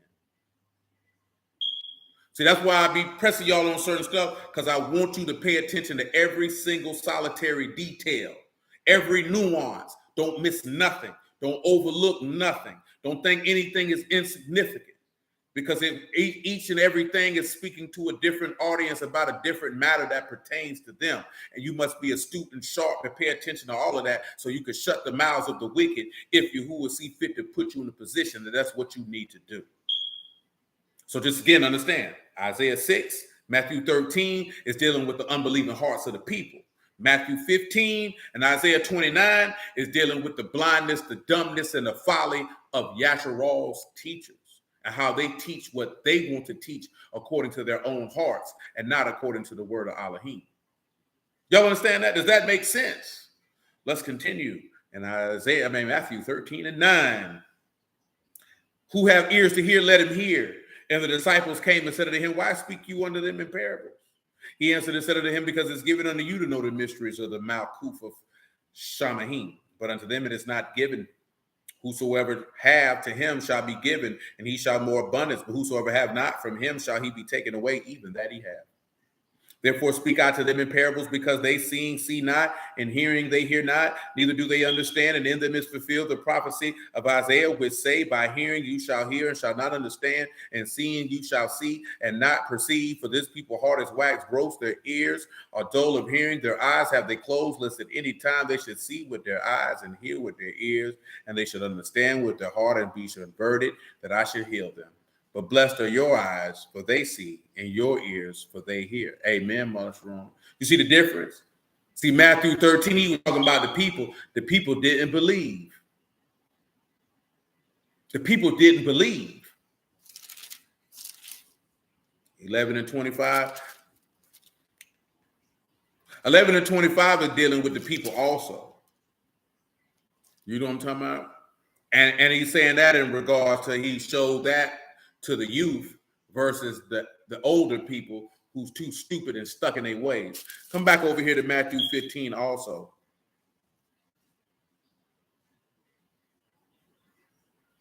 Because I didn't keep on going down. So I'm going to read verse 8 one more time and work my way down to another point that's contained there. It's all good. We're going to be, we're going to be able to work all these things in there, man. We ain't never in no rush. You know what I'm saying? We ain't got to rush it. The word is good, Let Yahuah be esteemed. This people draw near unto me with their mouth and honor me with lips, but their heart is far from me. But in vain do they worship me, teaching doctrines, the commandments of men. And he said, and he called the multitude and said unto them, hear and understand, not that which go into the mouth that defile a man, but that which come out of the mouth, this defile a man. Then came he his disciples and said unto him, know you that the Pharisees were offended after they heard this saying? Of course they would be offended, because they're the blind leaders. They're the seers whose eyes he's covered. They're the prophets and rulers whose eyes he shut. They're the learned men who can't unseal the book. And y'all think that's any different right now? You think that's different in quote unquote 2022? And he answered, every plant which my heavenly Father have not planted shall be rooted up. Let them alone. They be blind leaders of the blind, and as the blind lead the blind, they both shall fall into the ditch. Now you can see how Isaiah 6 and Isaiah 29 now meet and kiss together. Because the people were blind because they heard somebody who had the word and they couldn't see it. And these niggas can't see it regardless. So he just said, you know what? Let them come together and be happy all as one. Big blind dummies. Come over here to Colossians chapter 2. I'm going to tell you this here, right? Yahuah is a kind, merciful, compassionate man, but he is a man, though. And he is not on the type of time that a lot of men in this society are on because you were raised and you don't even realize that you have the heart of a woman. You may have the physical makeup of a man and the genitalia of a man, but you got the mind and the spirit of a woman because you approach things like women approach things. You know what I'm talking about? That's no disrespect to a woman. A woman is a woman, and she does not approach things like you approach things. A woman doesn't approach things like a man approaches things. Do you know what I'm talking about? It's very, very different. Because a woman, I hate the term when people say, oh, I'm an empath. Get the hell out of here. You know what I'm saying? I don't believe in none of that. I take on other people's feelings. No, you're just an emotional person. That's what that means. You know what I'm saying? Because I see more women say they're an empath than a man. So that's just a way to cover up and say that I'm highly emotional. So if you're emotional, I'm going to get emotional with you. You know what I'm saying? Then they say, I get caught up in people. No, because, I got my homegirl who live in Memphis. She always talk about this here, man. She done did extensive research about her being an empath. I done told her, baby, you ain't no empath. You just an emotional woman. You know what I'm saying? These real conversations I done had with her about this. She talk about it all the time. I let her have it. She don't want to hear nothing I got to say about it when she talk about it. You know what I'm saying? But I be like, nah, baby, you just emotional. And what ends up happening is somebody who knows you're emotional will use your emotions against you. And then you thinking that these people this, that, and the third, when in actuality, you're an easy mark. I've told you in the past, emotional people are easily manipulated because all I have to do is use your feelings to my advantage. Sit. That's how Satan is able to take down the carnal over the spiritual. That's why Satan could take down Yahushua in the wilderness, because Yahushua is not led by his desires, by his flesh, by his emotions. So you can't manipulate me.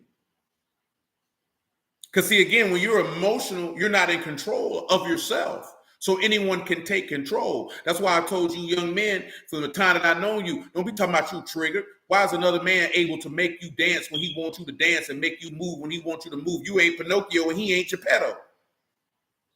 How you let somebody be your puppet master? How you let somebody have that much ability and strength over you that they can dictate how you behave? So a man could do it. What you think Satan can do to you? That's why I've always told you, you can't let that happen. No man should have power over you but your God to be able to dictate how you behave.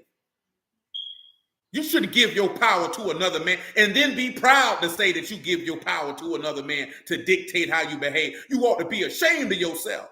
But you know why that's the difference? Because we're not raised by men. Men are not giving us that instruction that you don't never let nobody have that much power over you. You know what I'm talking about? See, that's where the women come in. That doesn't mean you're powerless. You know, you just got to be able to have control of your. No, I gave my power away. Because I told a person, if you say or do this, then I'll behave like this, and therefore you can manipulate me to move in whatever way you want me to move because you hold my keys. That means I'm a mind control subject. That's what that means. And we take this stuff and run with it, and it's women who've been feeding you this folly. Your daddy ain't tell you that. Your granddaddy ain't tell you that. Your uncles, your big brothers, your cousins, who ain't no man told you that. And if he did tell you that, that boy sit down and pee at night. You know what I'm talking about? That man, because instead of standing up and peeing in the backyard, he cop a squat. Wet his boxers up. He don't care. It ain't right. But I'm telling you the bigger point. If a man can control how you react and behave, then you know Satan gonna get you. He looking at you like, I ain't even got to do nothing to get him. That nigga's easy. We ain't got no business being triggered. Nigga can't trigger me. How this nigga gonna trigger you? When they talk about, because when you say trigger, that means somebody's getting you out of character. What do we mean out of character? Out of your standard way of operating yourself. So that means I can get you carnal. And if I can get you carnal, then I can grab you just like a good, strong offensive lineman. I can get inside the framework of your pads and take you where I want to take you. Don't nobody deserve to have that power over us but Yahuah. Don't nobody deserve to have that type of power over you but Yahuah. Don't give your power away to another man to do you like that. That man is not worthy to have that power over you. Only your God and your King Yahushua HaMashiach is worthy to have that power over you. Don't you give that to another man. Definitely don't give it to no woman, and for damn sure don't give it to your children. Yahuah the only one that should have the ability to move you where he wants you to move you. That when he say go, you go. When he say move, you move. When he say talk, you talk. When he say cease, you cease. He the only person supposed to have that power. Don't let the devil have no power over you. And definitely don't let no funky nigga have it. Colossians chapter 2, man. You could pick it up at verse 8. Shoot, man, you could come on all the way to verse 6 with it. As you therefore receive Mashiach Yahushua, the Lord, walk you in it. Rooted, built up in it, established in the faith, as you've been taught, abounding therein with thanksgiving. Beware lest any man spoil you through philosophy, vain deceit, after the tradition of men, after the rudiments of the world, and not after Mashiach. You got to be careful with that. Because that's what these people coming out here to do. Give you doctrines of men. You are complete in him, which is the head of all principality and power. You perfect in it. All the power and rule is in him. That's all you need to be. That's the only place you need to be. And whom you're also circumcised with the circumcision made without hands, and putting off the body of sins of the flesh by the circumcision. What's that, Mother Sharona? What you referring to? Circumcision of Mashiach, buried with him in immersion, where also you were risen with, through the faith and operation of Elohim, who raised him from the dead. The same faith that Yahushua had that his father would raise him from the dead, when you get immersed, you saying that you have that same level of faith and that same operation will happen to you. And you being dead in your sins and the uncircumcision of your flesh, have he quickened together with him and forgiven your trespasses. Drop all that down because we don't need all of that. I want you to come to verse 20. Same chapter. Let me know what you're referring to, Mother Sharona, so I can be able to answer what you're asking. Wherefore, if you be dead with Mashiach from the rudiments of the world, why, as though living in the world, are you subject to ordinances? Touch not, taste not, handle not, which are all to perish with the using, after the commandments and doctrines of men. Which things have indeed a show of wisdom in all will worship and humility, neglecting of the body, not in any honor, to the satisfying of the flesh. That man said, don't you touch no doctrines of men. You're going to die when you use it. Don't do it. Why is this important? Let's come back to Isaiah 28.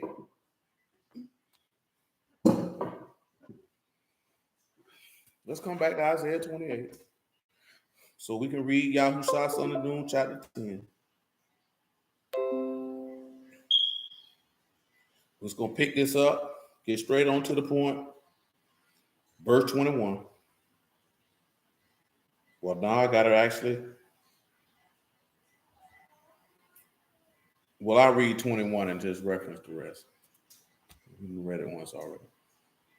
For Yahuah shall rise up as at Mount Perazim. He shall be wroth as in the valley of Gibeon, that he may do his work, his strange work, and bring to pass his strange act. Now, of course, you know, he stated that, hey, man, from the time of going forth going to take you, it's going to be a vexation for you to understand what's going on. Let's go to Yahushua, son of Nun, chapter 10, and let's see what we could get. Because they say Yahuah was vexed in the valley of Gibeon. Let's see how vexed he was. Let's see if we get an inkling to his strange act. Verse 1 of Yahushua, son of Nun, chapter 10. I was going to read it off the app, but I'm going to open the book up for it. Because we might need to move around. I got to test y'all memory.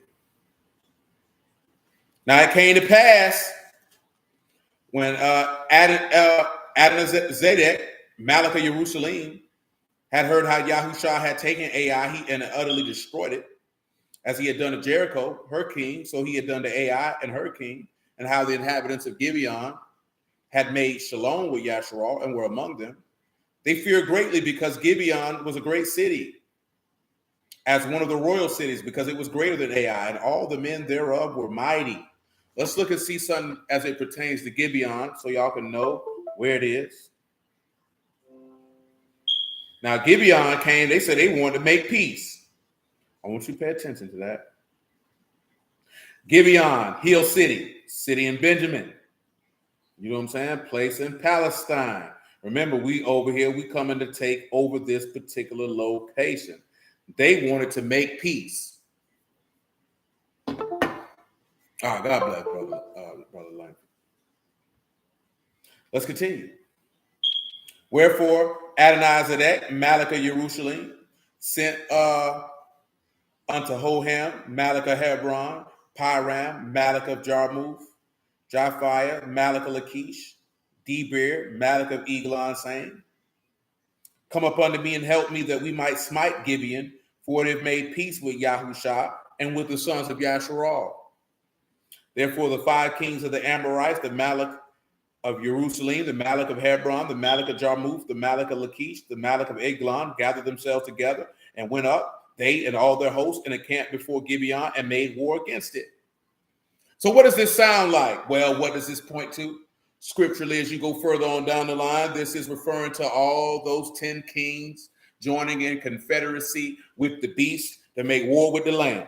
Does that sound about right to y'all? That sound about right to y'all? Do you see that? Who can't see that?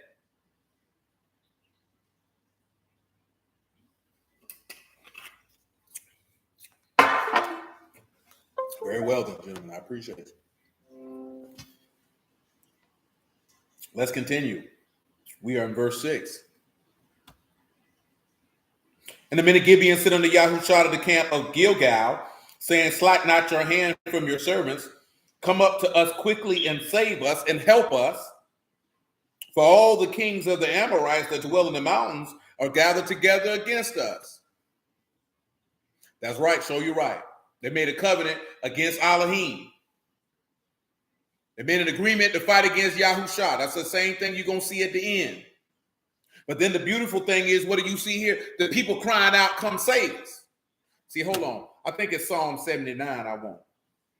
Come over here to Psalm 79. I think that's what I want.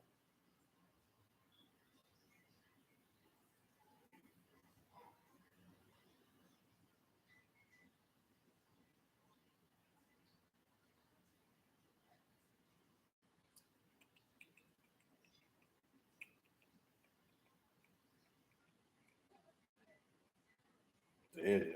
Let the Lord be praised. Psalm 79.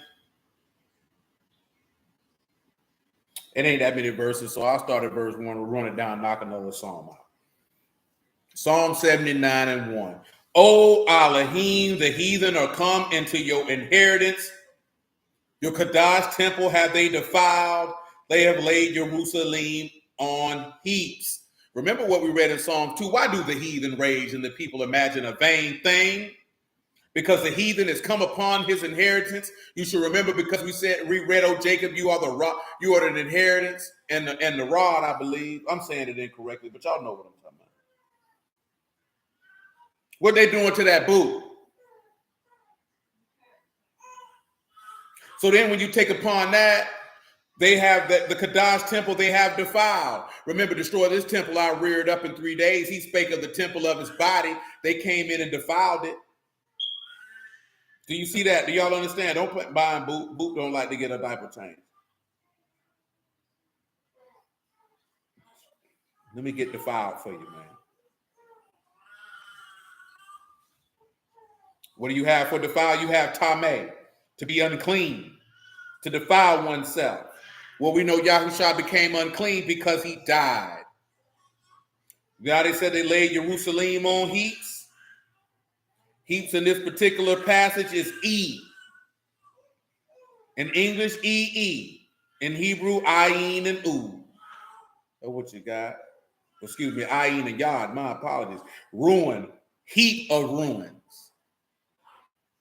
You understand? So they've left Jerusalem ruined. See, let me show you something in Isaiah 59 about leaving them heaped in ruins. Isaiah 59. You make it, Swift.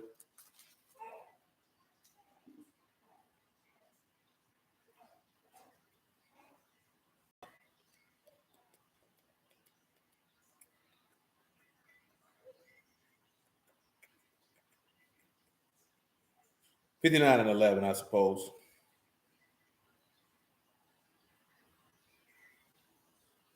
We roar like bears and mourn sore like doves. We look for judgment, but none.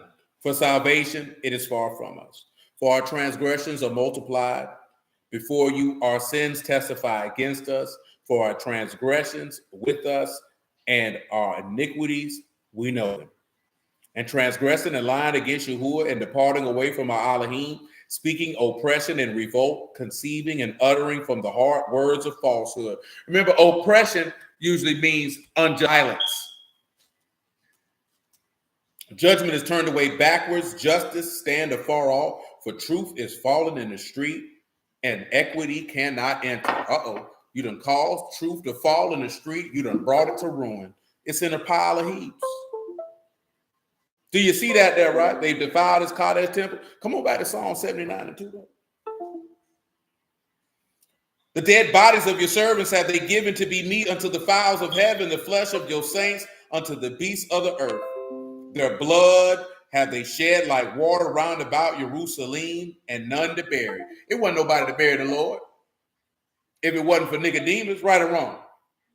He begged for his body. What you know what they were going to do? They were going to leave him out there. They said, oh, no, we can't leave him out there, man. Unless it be the Sabbath, the land be defiled. We got to get him down. People didn't care nothing about this man. We have become a reproach to our neighbors, a scorn and a derision to all them around about us. You know how they mocked him. How long, Yahuah, will you be angry forever? Shall your jealousy burn like fire? Pour out your wrath upon the heathen that have not known you, upon the kingdoms that have not called upon your name. For they have devoured Jacob and laid waste his dwelling place. Oh, remember not against us. That's right. Our former iniquities. Let your tender mercy speedily prevent us, for we are brought very low. Let's look at tender mercies. Now, that made me think about you. That was your song? You used to like that song, Tender Kisses? That was your song? No, the other woman in there. That is unfortunate. It is. Yeah, the time has passed for you to find that track. It's unfortunate. You know, it's Rakam, which is compassion, or Rakam, which is compassion. Tender love. Let your tender love prevent us. Let your compassion prevent us. In this particular passage is Kadam, which is to meet, to confront. Please confront us with compassion.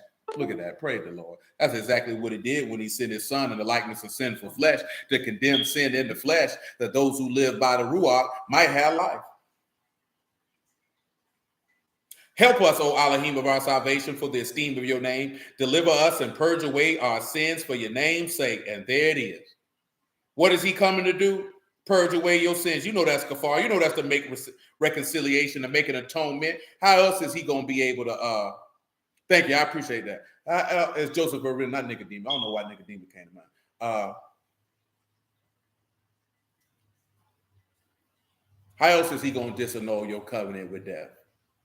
He got to make atonement with death to get rid of death.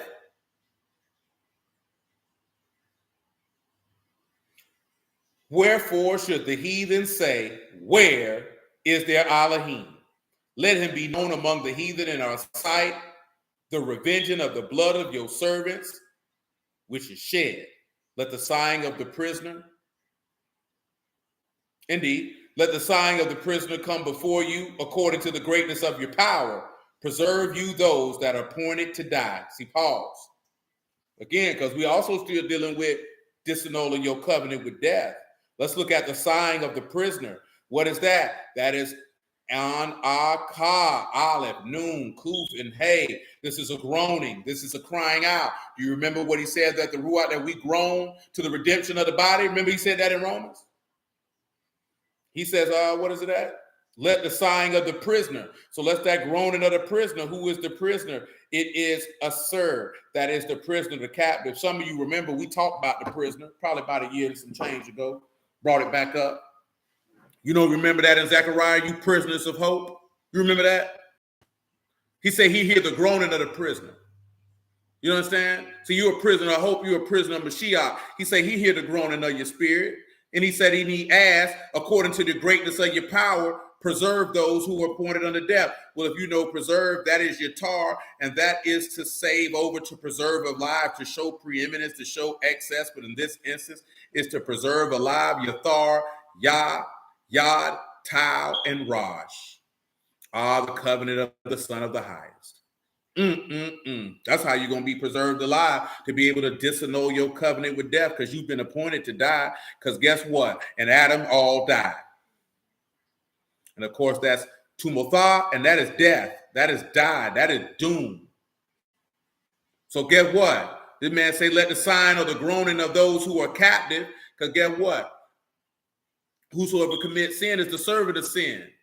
And if the Son shall set you free, you shall be free indeed. So he heard the groaning of the prisoner, just like he heard Joseph in that jail. He heard his groaning. You understand? He hear that groaning. If you calling out for him in righteousness and you desire salvation, he hear it. And the writer of the song asks, keep alive those that were appointed to doom. Because you made an agreement with death, so he had to disannul it. You understand? That's what you can see in regards to the people crying out, the Yahushua son of Nun, come save us. Just like what you're seeing in Luke 18. Yeah, they keep calling for me. Well, will I find faith on the earth when I return? Verse 12, render unto our neighbors sevenfold into their bosom their reproach, wherewith they have reproached you, O Lord. Notice that he didn't say that they reproached the house of Yasharal, but they did dishonor God. That's the same thing these people finna do in Yahushua son of 10. They finna dishonor God. That's the same thing that everybody who follow them gonna do. They gonna dishonor God. So we, your people, and the sheep of your pasture will give thanks forever. We will show forth your praise to all generations. Let that gospel be preached and let the good Lord be praised. Come on back to Yahushua son of Nun, chapter 10. That's just a brief reference. Yahushua son of Nun, chapter 10. Let the Lord be praised. Praise God. We in verse 7, if you would. Look at what happened. So Yahushua ascended from Gilgal, he and all the people of war with him, and all the mighty men of valor. In comparison with Yahushua HaMashiach, who are these men of valor that come down to war with Yahushua? If they're men of valor here, what would that be with the Lord himself? Who would those men of valor be? Huh? Oh, no. Oh, no. So it says Yahushua ascended from Gilgal, he and all the people of war with him, and all the mighty men of valor. So Yahushua descended down. Is that not what ascended down, right? You know what I'm talking about? Had some men to come fight with him. So if we looking at that, the parallel with Yahushua HaMashiach, well, who was that? Who were those men of valor and people of war who were with him? You tell me. All right, very well. Anybody else?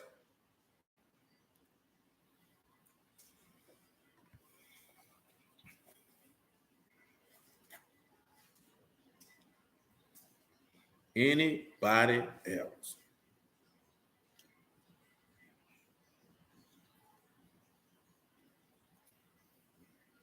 You say those that died for his name's sake. You say Moses, Gibeon, and David. Y'all come over here to the Epistle of Jude.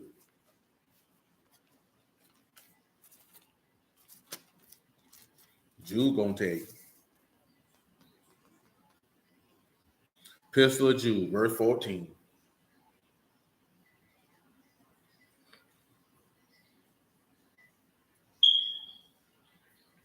And Enoch also, the seventh from Adam, prophesied of these, saying, behold, the Lord come with 10,000s of his saints to execute judgment upon all and to convince all, there you go, Brother Francis, all that are ungodly among them of all their ungodly deeds which they ungodly committed, and all of their hard which ungodly sinners have spoken against him. See, this the Malachim gonna come down and fight with him on the initial.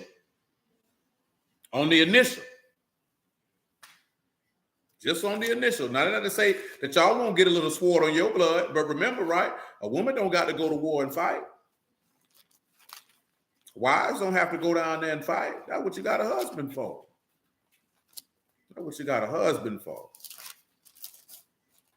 Verse 8, Yahushua son of Nun. Yahuwah said unto Yahushua, fear them not, for I have delivered them into your hand, and there shall not a man of them stand before you. Remember, it told you that he'll break the beast without what? And Daniel chapter 8, he said he'll defeat the beast without what?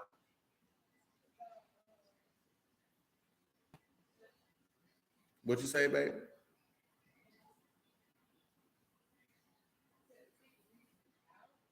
He said he'll defeat him without what? That ain't even no correction, really, man. It don't say touching him, baby. I know it's been a while. You done forgot. That's my fault. I shouldn't have left you. Yeah, it played in the gym the other day. That's why it's in my brain. They playing black people music at 103rd now.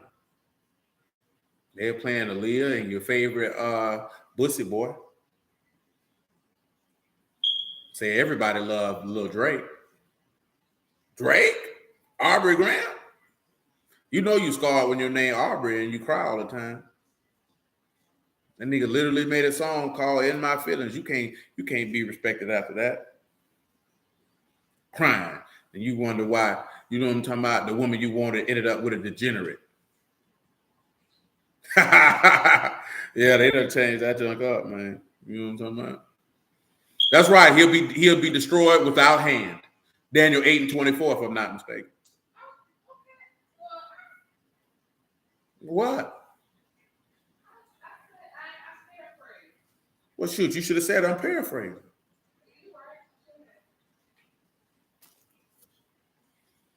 Verse 9, Yahushua son of Nun, chapter 10. Yahushua therefore came unto them suddenly and went up from Gilgal all night. Yahuwah discomfited them before Yasharal and slew them with a great slaughter at Gibeon and chased them along the way that go up to Beth Horon and smote them to Ascot. That's right. And unto Makkedah. And it came to pass as they fled before Yasharal and were in the going down to Beth Hatheron that Yahuwah cast great stones from Shamahim upon Ascot, and they died.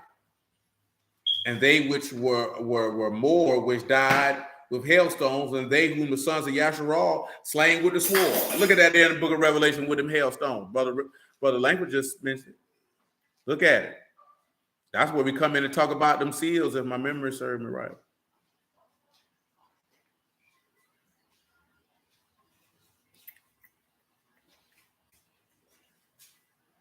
And of course, you know, the hailstones correlate to what else?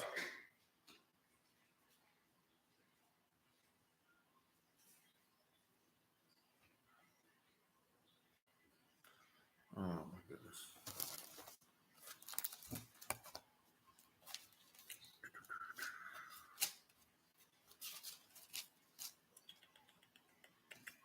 I think I gotta go to chapter 9 for that.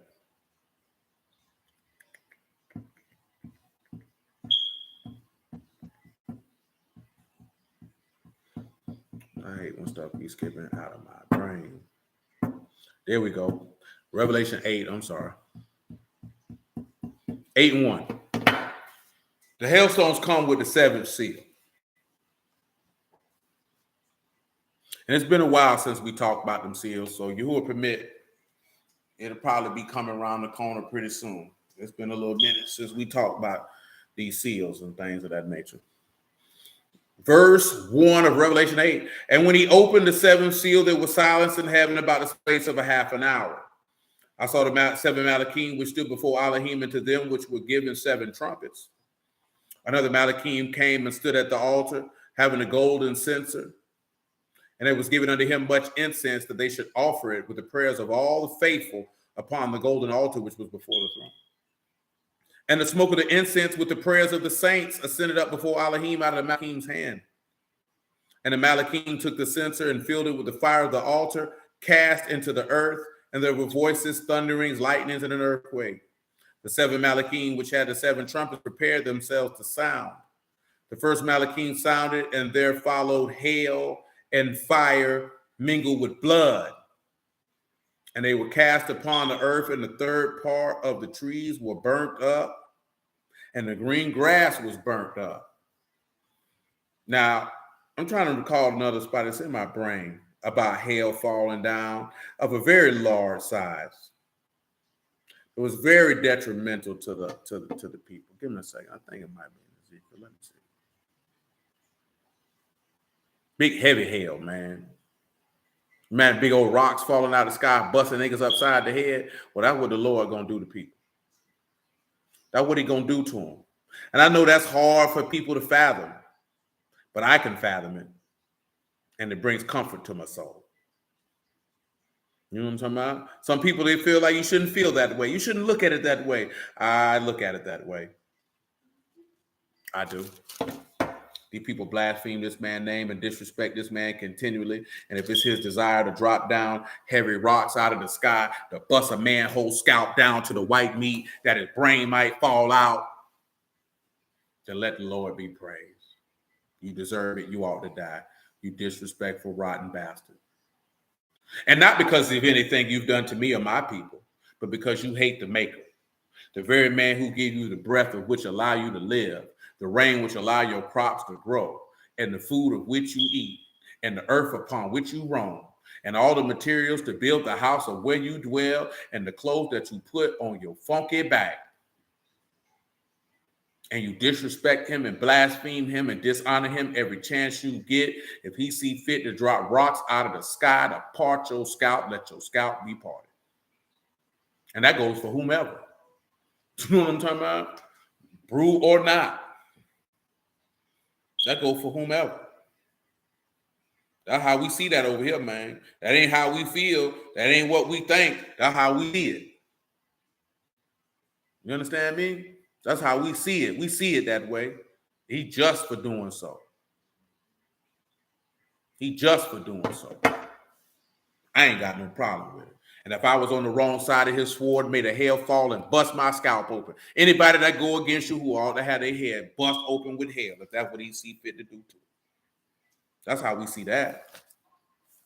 Yeah, no. It's talking about something else later on down the line.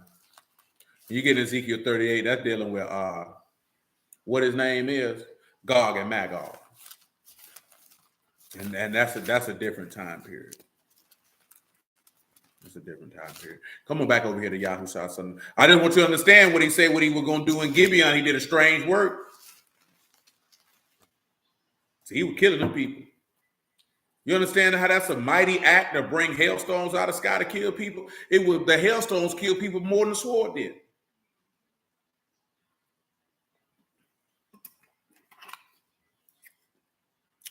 verse 11. No, verse 12. Then Yahushua spake to Yahuah the day when Yahuah delivered up the Amorites before the sons of Yasharal. And he said in the sight of Yasharal, son, stand you still upon Gibeon, and you moon in the valley of Ajon. And the sun stood still, and the moon stayed, until the people had avenged themselves upon their enemies. Is not this written in the book of Jasher? So the sun stood still in the midst of Shamahim, and hasted not to go down about a whole day. Now, we've talked about this one here before, but we're going to attack it a little different. Gentlemen, you tell me, what do you think did mean the sun and the moon stood still so the people could avenge themselves? Don't move out. See, this is where we get caught wrong at. They avenged themselves. Not avenge. The sun stood still, but why did it stand still? You got to look at the reason of why it stood still. It stood still so the people could take vengeance on their enemies. It didn't stand still just for the sake of standing still. Let me read it to you again. That's right. And the sun stood still and the moon stayed until the people avenged themselves upon their enemies. That means that the sun and moon stayed in its place until all the enemies of God were dead. Do you understand that? We get caught up. See, the sun stood still, which is a magnificent and a great thing nonetheless. But look at the purpose, though. The purpose was for you to get vengeance because they defied the armies of the living Elohim from stopping you from achieving your inheritance, which he swore to your fathers, Abraham, Isaac, and Jacob.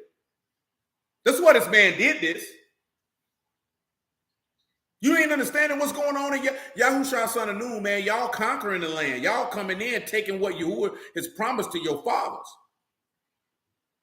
And Gibeon wanted to make league with you. But the rest of these people say, no, man, we're going to fight against them. What they want to join with them for? He said, you know what? You ain't got to worry about it because I'm going to kill all of you. And you know when he came up to kill them all? When you called for him. See, you got another spot in the book. We say, but he'll answer your call before the words even get finished coming out of your mouth. See, you know, a lot of brews, they be like, we need to come together and pray. I don't want to pray with some of you niggas. You know what I'm saying? Because we might get in a position like we'd be like Jehoshaphat and Ahab. He told him if it wasn't for Jehoshaphat, Ahab, I would see right past you. Nigga, I don't fool with you. That's the part we don't be understanding. Boy, it be people out here that Yahuah don't fool with. And Bruce be around here talking about that brother doing the work, you know what I'm saying? And Yahuah looking at him like, I don't care what he doing, I don't fool with that nigga. And you know what the sad part is? We be knowing that Yahuah don't be fooling with these niggas. But we be still wanting him, we be still wanting to roll with these cats. And we know Yahuah don't be fooling with these niggas.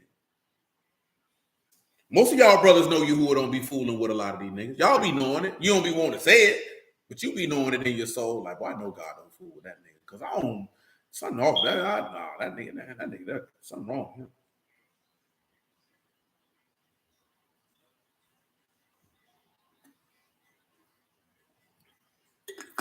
Don't mind me, little grape juice. You know that's offensive that it be niggas on Passover, grown men passing grape juice instead of wine. I don't even drink, but do what the man told you to do. You know what I'm talking about? We get a cheering grape juice. Give that nigga some wine. That's what the Lord said. He ain't sip no grape juice. Them grapes was fermented. He ain't got to do nothing but take a sip anyway. You know what the crazy part is? Niggas get grape juice for Passover, drink liquor on a regular day. Make that make sense. But yeah, that sun and the moon staying still in the midst of Shamahim is akin to the sun and the moon not giving her light. And with Yahushua, you know, the just Yahuah is in the midst. You remember that? The just Yahuah is in the midst. And that sun is not going to go down for a whole day until all his enemies are slaughtered in the end. Praise God. Yahushua, son of Nun, 10 and 14. And there was no day like that before it or after it, that Yahuah hearkened unto the voice of a man. For Yahuah have fought for Yasharal. Yahushua returned and all Yasharal with him into the camp of Gilgal. Now see, that's something totally different. That's where you don't understand what he was talking about with Gibeon. But now when we get into the second half of this chapter, because it is a long chapter, it's 40 some odd verses. Can somebody tell me what happens in this chapter when you get past verse 15 and we ride out from verses 16 to 43? Would anyone like to share? Really, more importantly, 16 to 27. Who could tell me what happened in verses 16 to 27? Which your verses to back up your point? Verse 16 to 27. They did. They took the kings, killed them, and lay them in a cave. Now, somebody go ahead and give me your understanding. What understanding would you share with a person if you saying, hey, this is what it is? It's been a long time since we talked about it.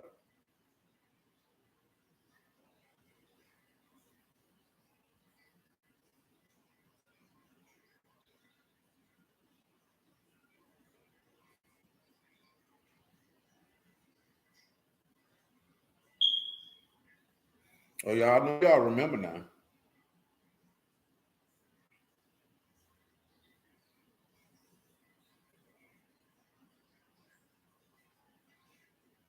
Work with me now.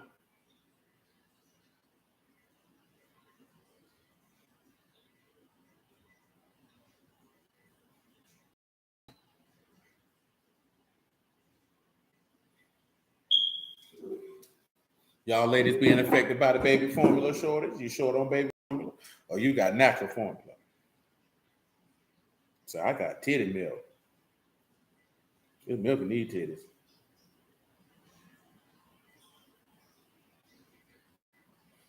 The same homegirl I was talking about say nigga got offended talking about that empath, John. She say, boy, she told women said, man, there's a baby formula shortage. She said she told nigga get a baby a titties. She said nigga cussed her out. So she was insensitive. She didn't understand her struggle and her pain. I ain't got no titty. I ain't got no milk in my titties. You say, well, LeBron, I know some of you brothers who've been around here for a minute got to answer that, or is you niggas done took your rest? Y'all in there sleep? I know y'all ain't sleep.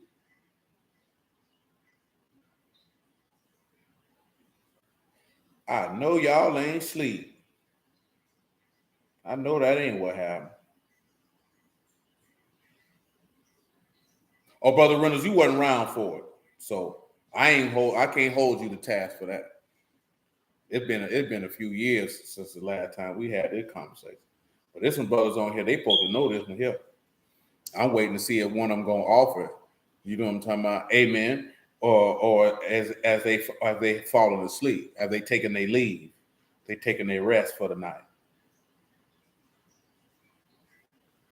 That's all. That's all I'm trying to see.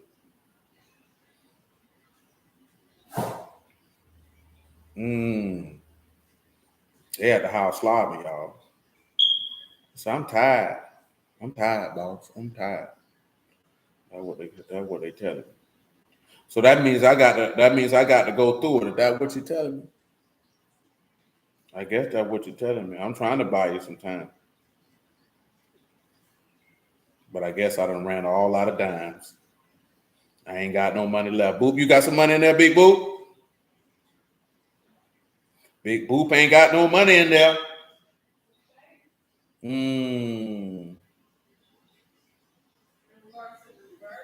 Yeah, go on here. Give me what you got, Big Boop.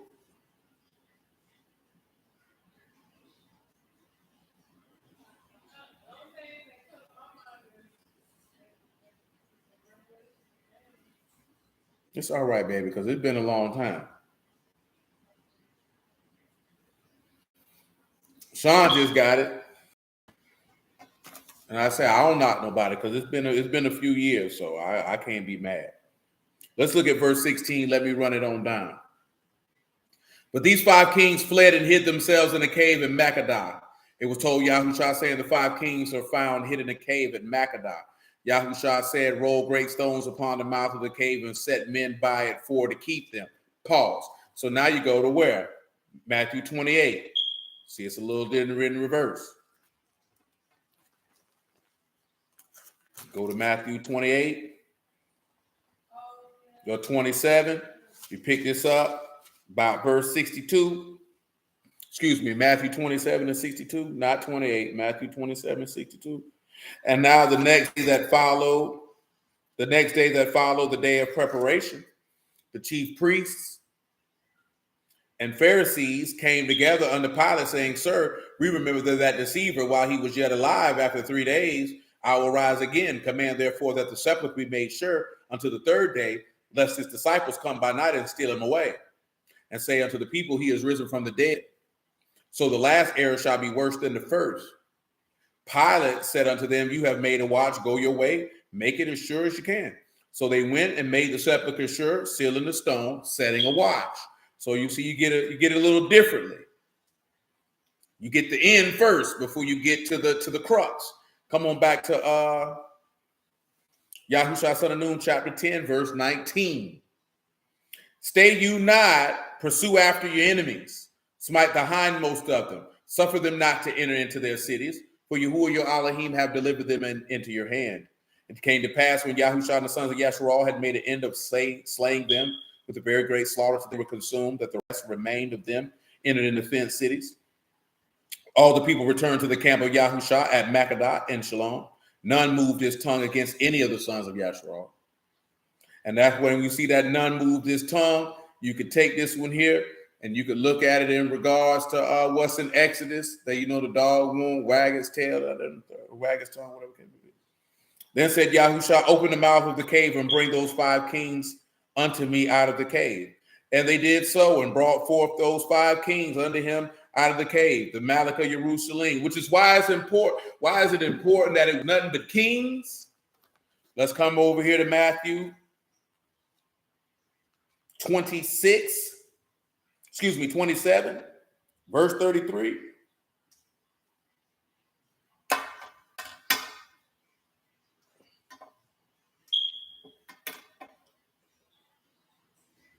And when they would come unto a place called Golgotha, that is to say, a place of a skull, they gave him vinegar to drink mingled with gall, and when he had tasted, he would not drink. And they crucified him and parted his garments. Amen, Brother Lang. And that it might be fulfilled, which was spoken by the prophet. They parted my garments of them, and upon my vestures they did cast lots. And sitting down, they watched him there and set up over his head his accusation. This is Yahushua, Malach of the Yahudim. Let's return back to Yahushua son of Nun, chapter 10, verse 23.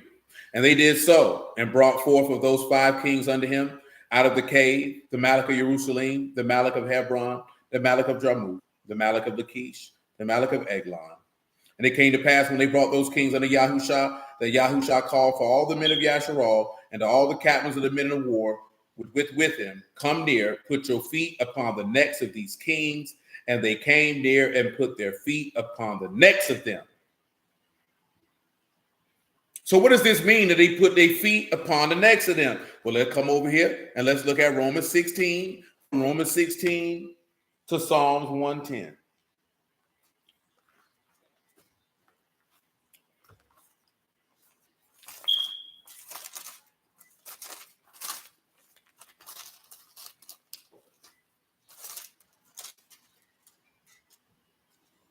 Romans chapter 16, verse 6, verse 17. Now I beseech you, brethren, mark them which cause divisions and offenses contrary to the doctrine which you have learned, and avoid them. See, this is something that Bruce don't like to do either. Because this man say that you need to make a mark of people who, because remember, sowing discord among brethren is an abomination before God. You know what I'm saying?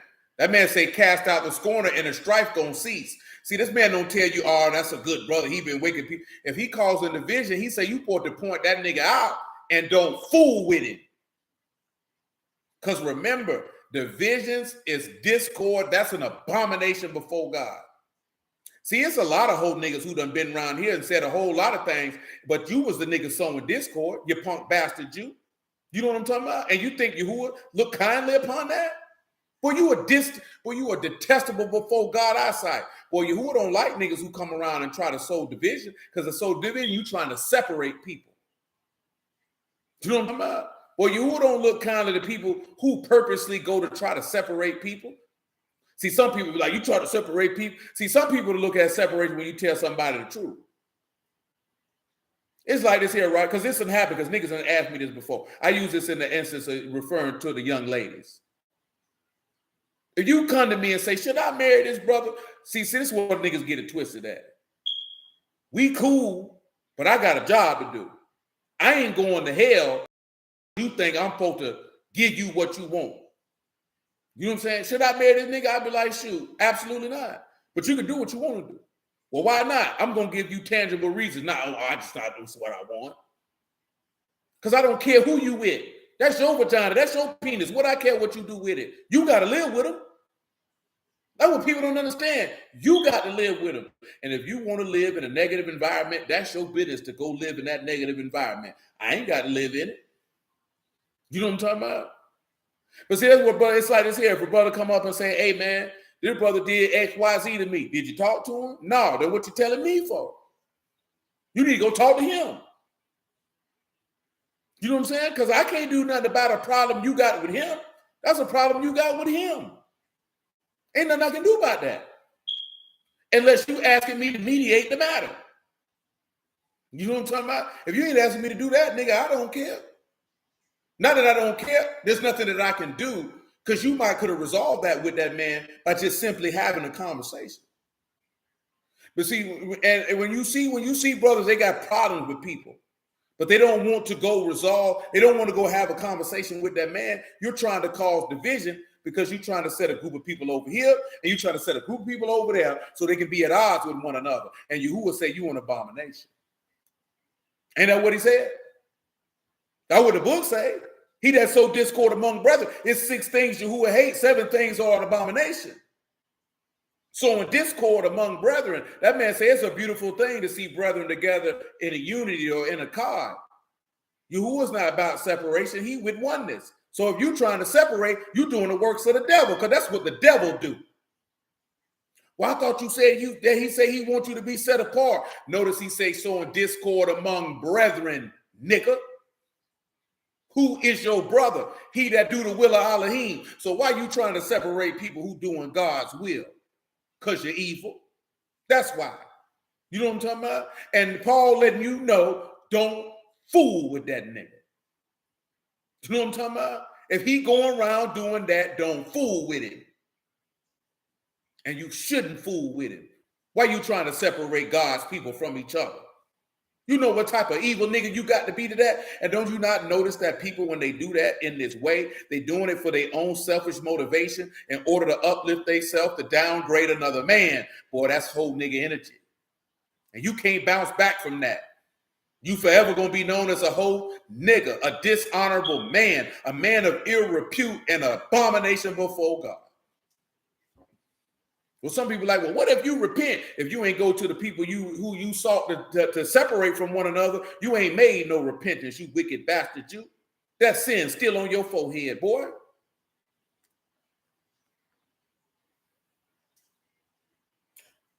(16 and 17) yet again. Now I beseech you, brethren, mark them which cause divisions and offenses contrary to the doctrine which you have learned, and avoid them. Because you know, again, Yahushua told you don't go to no divisions. You got a problem? Go work that out. And if you can't work it out, don't fool with him no more. That's again, the Lord told you that. He said, man, go to him. Get 2, 3 witnesses. Take them to the body.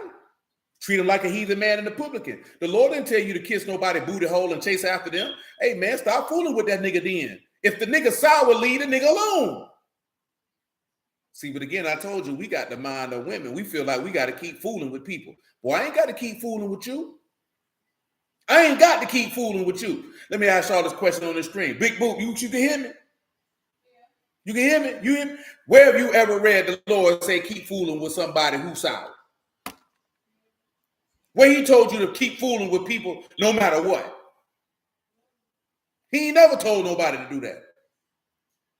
He said you can leave that nigga alone, but he tell you to go through proper channels first. He said try to reconcile the matter first, did he not? That's what he wants you to do. Seek reconciliation first. If they don't want to reconcile, leave that person alone. He also told you, admonish once, twice, third time, leave them alone. They don't want to receive your testimony, leave them alone.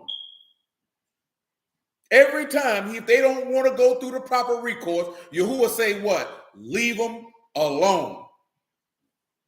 Not try to, we got to make it work. I got to pray. I'm not praying for you, nigga. If this man say treat him like a heathen man and a publican, do you pray for heathens? When we talk about heathens, we ain't talking about just a stranger. We're talking about a sinner. I'm not praying for you. Because we try to do it the Lord's way. And you said you didn't want to do it his way. What I'm praying for you for? That's that old church lady stuff, man. That's weak stuff. Let that nigga rest in his sins. That's on him. That's the lot he chose. See, you know what a lot of the brews done became? The nigga who come bond is the lady who come bond her son out for no matter what he did. The lady who say, not my son, your son locked up for 3 homies. Everybody know he around here terrorizing the neighborhood. Everybody, but you don't want to admit it. You can't acknowledge, boy, that evil. Man, some people evil, man. It is what it is. I ain't talking about some people ignorant. I ain't talking about some people moving and striving to perfect themselves in the faith. I'm talking about some of these people are evil. You know what I'm talking about? Some of these people are evil. You got to accept that. Some people are evil. They're completely disagreeable to righteousness. It is what it is. And you're not obligated to be fooled up with that. You don't owe nobody nothing. What Paul told you the only thing you owe. Y'all know what he said? I don't look like y'all know what he said. Y'all know what he said on this stream? Because my mama and Big Boots seem to not know what I'm talking about. Paul told you in Romans chapter 12, you don't owe a man but one thing. And what is that one thing? Love. That's all you own. And love works no ill to his neighbor. See, I ain't got the fool with you and I can still love you. See, a lot of brothers, they don't have the ability to be able to master that because their hearts are dark. Their hearts are dark. See, I can still love you and not fool with you. Because just because I don't fool with you don't mean I'm finna work no evil towards you. Why I got to work evil towards you because I don't fool with you? Like you got to ask yourself that question. If you don't fool with somebody, why is doing evil to them the first thing come to your brain? That means there's something wrong with you. I just don't fool with you. That's it. And I'm not going to act like I fool with you neither. And just like I was telling a nigga the other day, man, you got people like, how they going to celebrate Kevin Samuel's death? I'm going to tell you like this here, man. I want you to keep the same energy you had that I was alive when I'm dead. If I ain't fool with you when you was alive, nigga, I don't fool with you when you dead. You know what I'm talking about? I ain't finna be telling, oh, that was a good brother. That nigga was a punk bussy nigga when he was alive, and he a punk bussy nigga in the grave. Nigga, it don't change. Ain't that's what David told Solomon about Joab? Man, don't let his whole head go to the grave in peace. Ain't that what he told him? He ain't turn around and say, oh, yeah, say that's a good brother in the grave. Man, it's bump that nigga while he breathing, and it's bump him when he dead. If you was wicked when you were alive, you were a wicked nigga in the grave. Nigga, I ain't finna try to turn around and clean it up for you. Because now I'm being a hypocrite, nigga. I ain't fool with you when you was alive. Nigga, I don't care about when you dead. Nigga, we always, you shouldn't do that. Death is fine. I know it's fine. We all checking up out of here. But I don't fool with you, though. And I ain't finna be telling no fake stories when you hit the grave. Oh, that was a good brother. No, he wasn't. That nigga was a fraud. You know what I'm talking about? That nigga sold discord. He was evil. He was wicked. He was a hypocrite. I don't care nothing about him. Now you got to go meet the Lord. I sure hope he got his soul right from the last time I seen him. But that nigga going to hell. Straight up and down. And I can't go with him. So I got to make sure I toe the line. I can't go with him. But you don't never see nobody in that word sitting there talking about telling all these fake tales and stories when a nigga they didn't fool with died. You don't see that nowhere. Man, look here, man. If you got love for somebody, man, when they pass, of course you're going to do that there. But boy, if I don't fool with you in life, I don't fool with you in death. And I ain't telling no lies when you hit no grave, neither. And if you a wicked nigga when you was alive, I'm going to tell everybody in your family you was a wicked nigga when you dead. Don't come in there, you know, he always loved the Lord. You know, he opened his Bible. That nigga evil as hell. Guess what? You right, they wrote it down because it's written down in heaven. That's a wicked nigga. You think they in heaven talking about, oh, he done died. Oh, they be like they said, boy, we're glad we got that wicked nigga out of here. You think Ahab had a good report in heaven, boy? You crazy as all outdoors, man. You think they shed a tear in heaven when these wicked niggas die? See, that's what they hit you with. He don't have no pleasure in the death of him that died. Yeah, they didn't say nothing about he had pleasure in it, but you think he shed tears for these wicked niggas? He wants you to repent. And if you don't repent, then guess what? Ain't no haps for you. Ain't no haps for you. You think he's shedding tears for wicked niggas? That means he going against his own self. And we know he ain't doing that. Man, that man only shed tears for the righteous. If he even did such a thing. You know what I'm talking about? Because let that be known, Yahuah ain't shed no tears if he did such a thing. Because the Ruach, it says expressly, blessed is he who died in the Lord from henceforth, and his works do follow him. Let Yahuah be esteemed. So let that be known. If you die in the Lord, your righteousness is going to follow you. He told you that in Ezekiel anyway.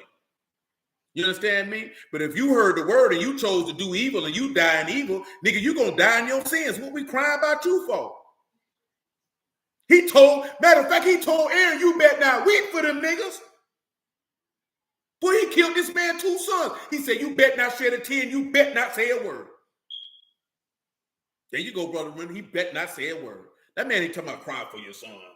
He said, you bet not say a word. You bet not shed a tear. You better keep, you know what they did. What could Aaron say? Amen. They sure did burn strange incense on your altar. They ought to die. You know what I'm talking about?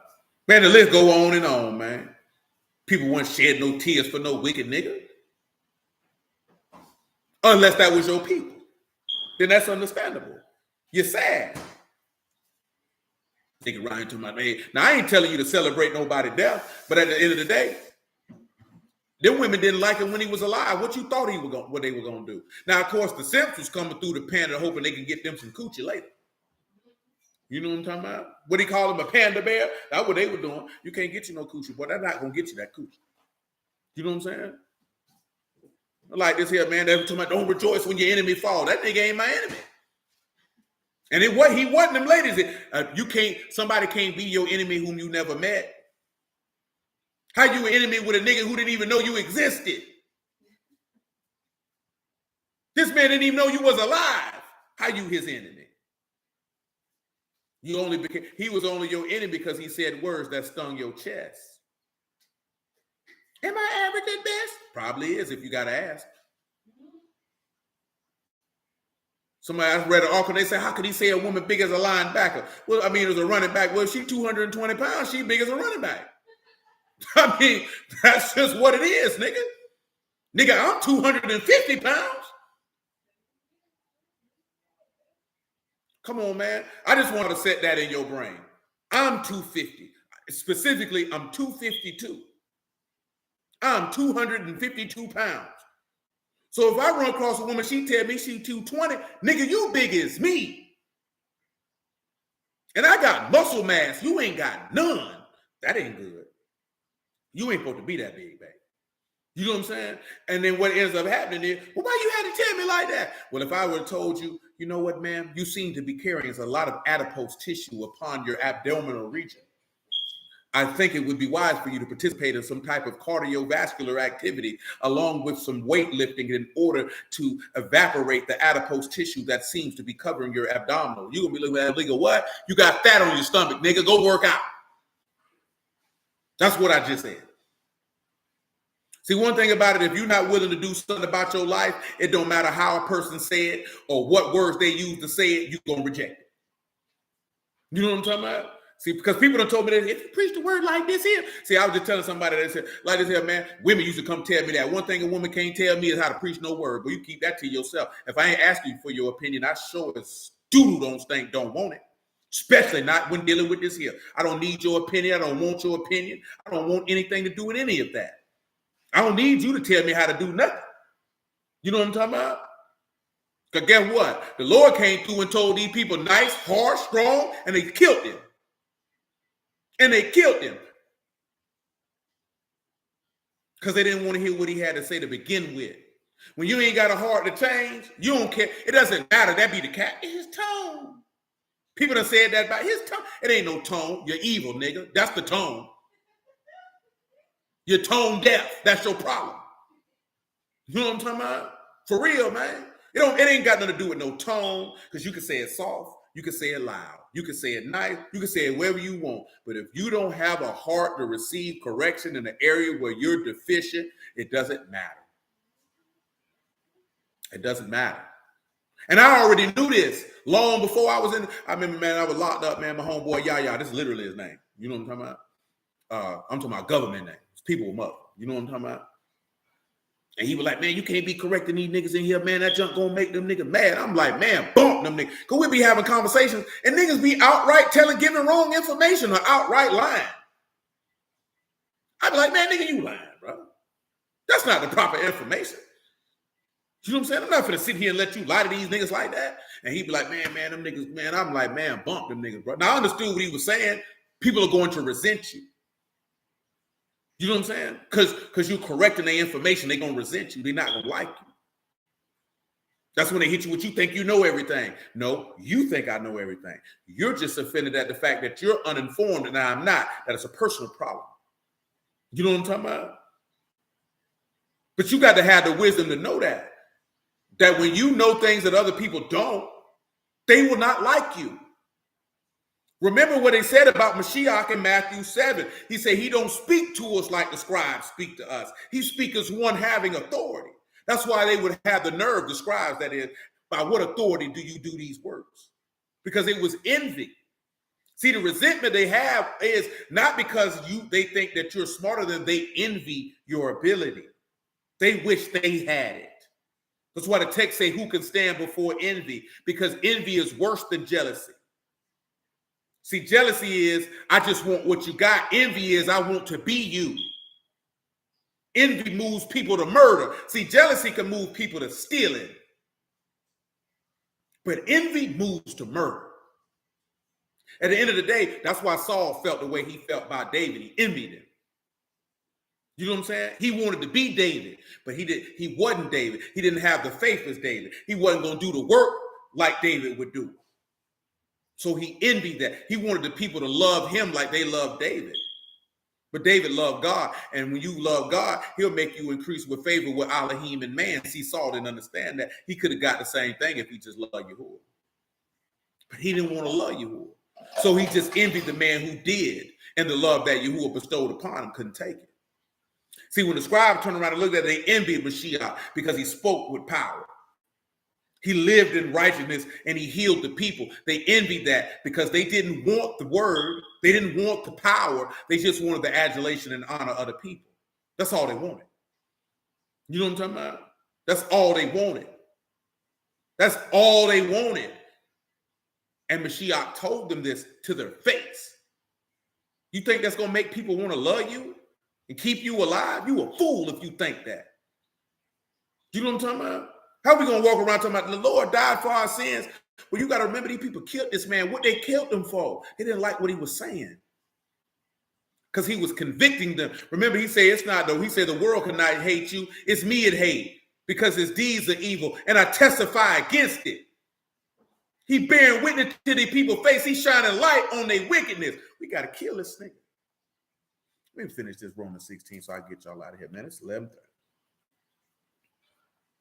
He say, for your obedience is come abroad unto all. I'm glad, therefore, on your behalf, but yet I would have you wise unto that which is good and simple concerning evil.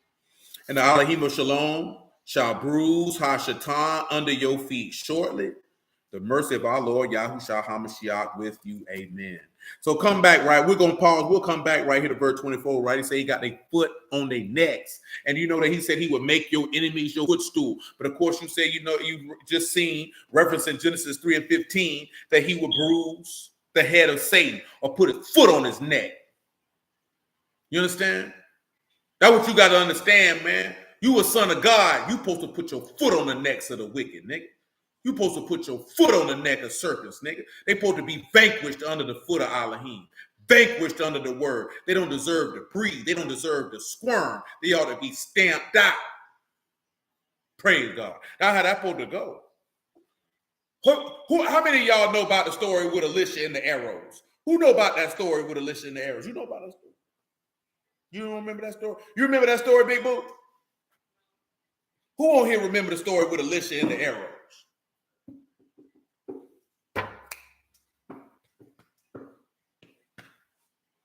Sean said he remembered. See, you had an enemy. Think it was Syria at the time. And Elisha stepped to the king of Israel. His name escapes me at this time. And he gave him some arrows.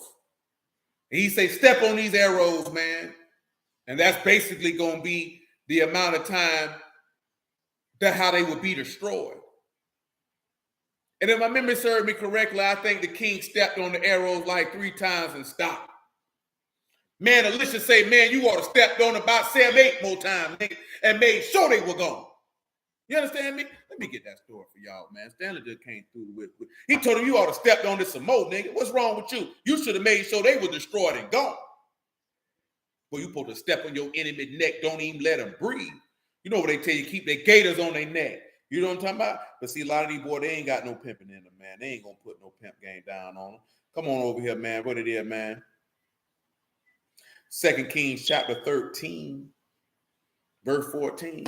Got to put your gators on their neck, man. You know what I'm talking about? 13 and 14. Now, Elisha was fallen sick of the sickness whereof he died. Joash, Malach of Yasharal, came down unto him, wept over his face, and said, "O my father, the chariot of Yasharal and the horsemen thereof." Elisha said unto him, "Take bow and arrows." And he took unto him bow and arrows. He said to the king of Yasharal, "Put your hand upon the bow." He put his hand, and Elisha put his hands upon the king's hands. And he said, "Open the window eastward," and he opened it. Then Elisha said, "Shoot," and he shot. He said, "The arrow of Yahuah's deliverance and the arrow of deliverance from the Syrians, for you shall smite the Syrians in Aphek till you have consumed." He said, "Take the arrows," and he took. He said unto the king of Yasharal, "Smite upon the ground." And he smote thrice and stayed. The man of Elohim was wroth with him and said, "You should have smitten 5 or 6 more times. Then you should have smitten Syria till you have consumed it. Whereof now you shall smite Syria but thrice. But 3 times, man, you should have stepped on them till they was done. You should have vanquished them. You want to, I'm good. You know what I'm talking about? He said you should have stepped on it by 8, 9 more times, man. Make sure them niggas were done. The people been tormenting you, boy. You put your foot on their neck, you don't let it off. That's why he said he gonna bruise Satan under his feet shortly. Boy, when the Lord put his foot on his neck, he was done. And he ain't letting up. And you bet not let up neither. You know what I'm talking about?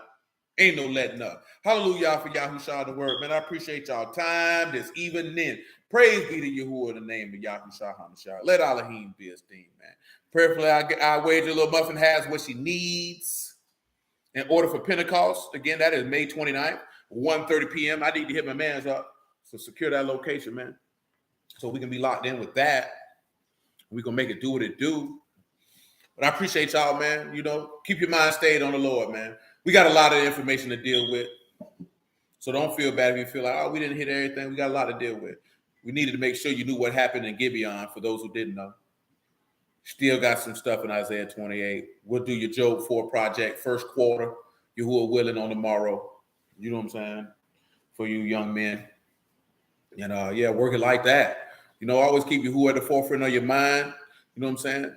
Make sure that you allow his word to be the foot on the serpent's neck in your heart. You know what I'm talking about? Because Satan ain't nobody, man. He ain't nobody to worry about, man. He a buster if there ever was such a thing. And there is such a thing, and Satan is that buster. You know what I'm saying? Never let a weak nigga get over on you, man. The most detrimental thing that can happen in a man's mind is if he let a man weaker than him overcome him. See, Yahushua let that which was weaker overcome him so he could give strength to his prisoners. You know what I'm saying? So he could set the captives free. So he could give strength to the weak. But how you got the word of Elohim and you letting people weaker than you overcome you? That don't even make sense. Because remember, they only overcame the Lord because he allowed it. Don't let nobody weaker than you overcome you. Meaning, Don't let somebody use carnal tactics and things of that sort to make you operate in a level that is beneath you. When you start walking in godliness, it's just certain things that they are beneath you. And that's fine for you to say, you know what, that's beneath me. I'm a son of Elohim. I'm a daughter of Zion. I wouldn't dare, Lord. Remember, man, I always tell you what Nehemiah said, man, I'm doing a great work. I'm not coming down to you. You better come up here to me. Ain't no shame in that, man. You ain't saying that on no bragging type time. It's just that I will not debase myself in operating at a level that is dishonorable to my family name, dishonorable to my sensibilities, dishonorable to my way of life. I will not allow an individual to be able to manipulate me through tactics of the mind or emotions to do something that is beneath me. We can't say that this man redeemed us to be kings and priests and then therefore act like commoners. Act like paupers. That's insane. Kings carry themselves in a certain fashion, and they definitely don't preclude things that are beneath them. If you royalty, then conduct yourself like royalty. Royalty don't concern themselves with folly. Doesn't make sense. This is beneath me. But why are you concerned with the things, the cares, and affairs of this life in the world and of the flesh? That's beneath you. But praise Yahuah.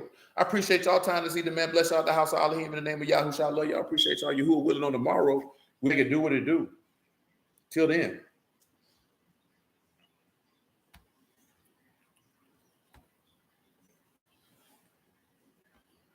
Okay, there you go.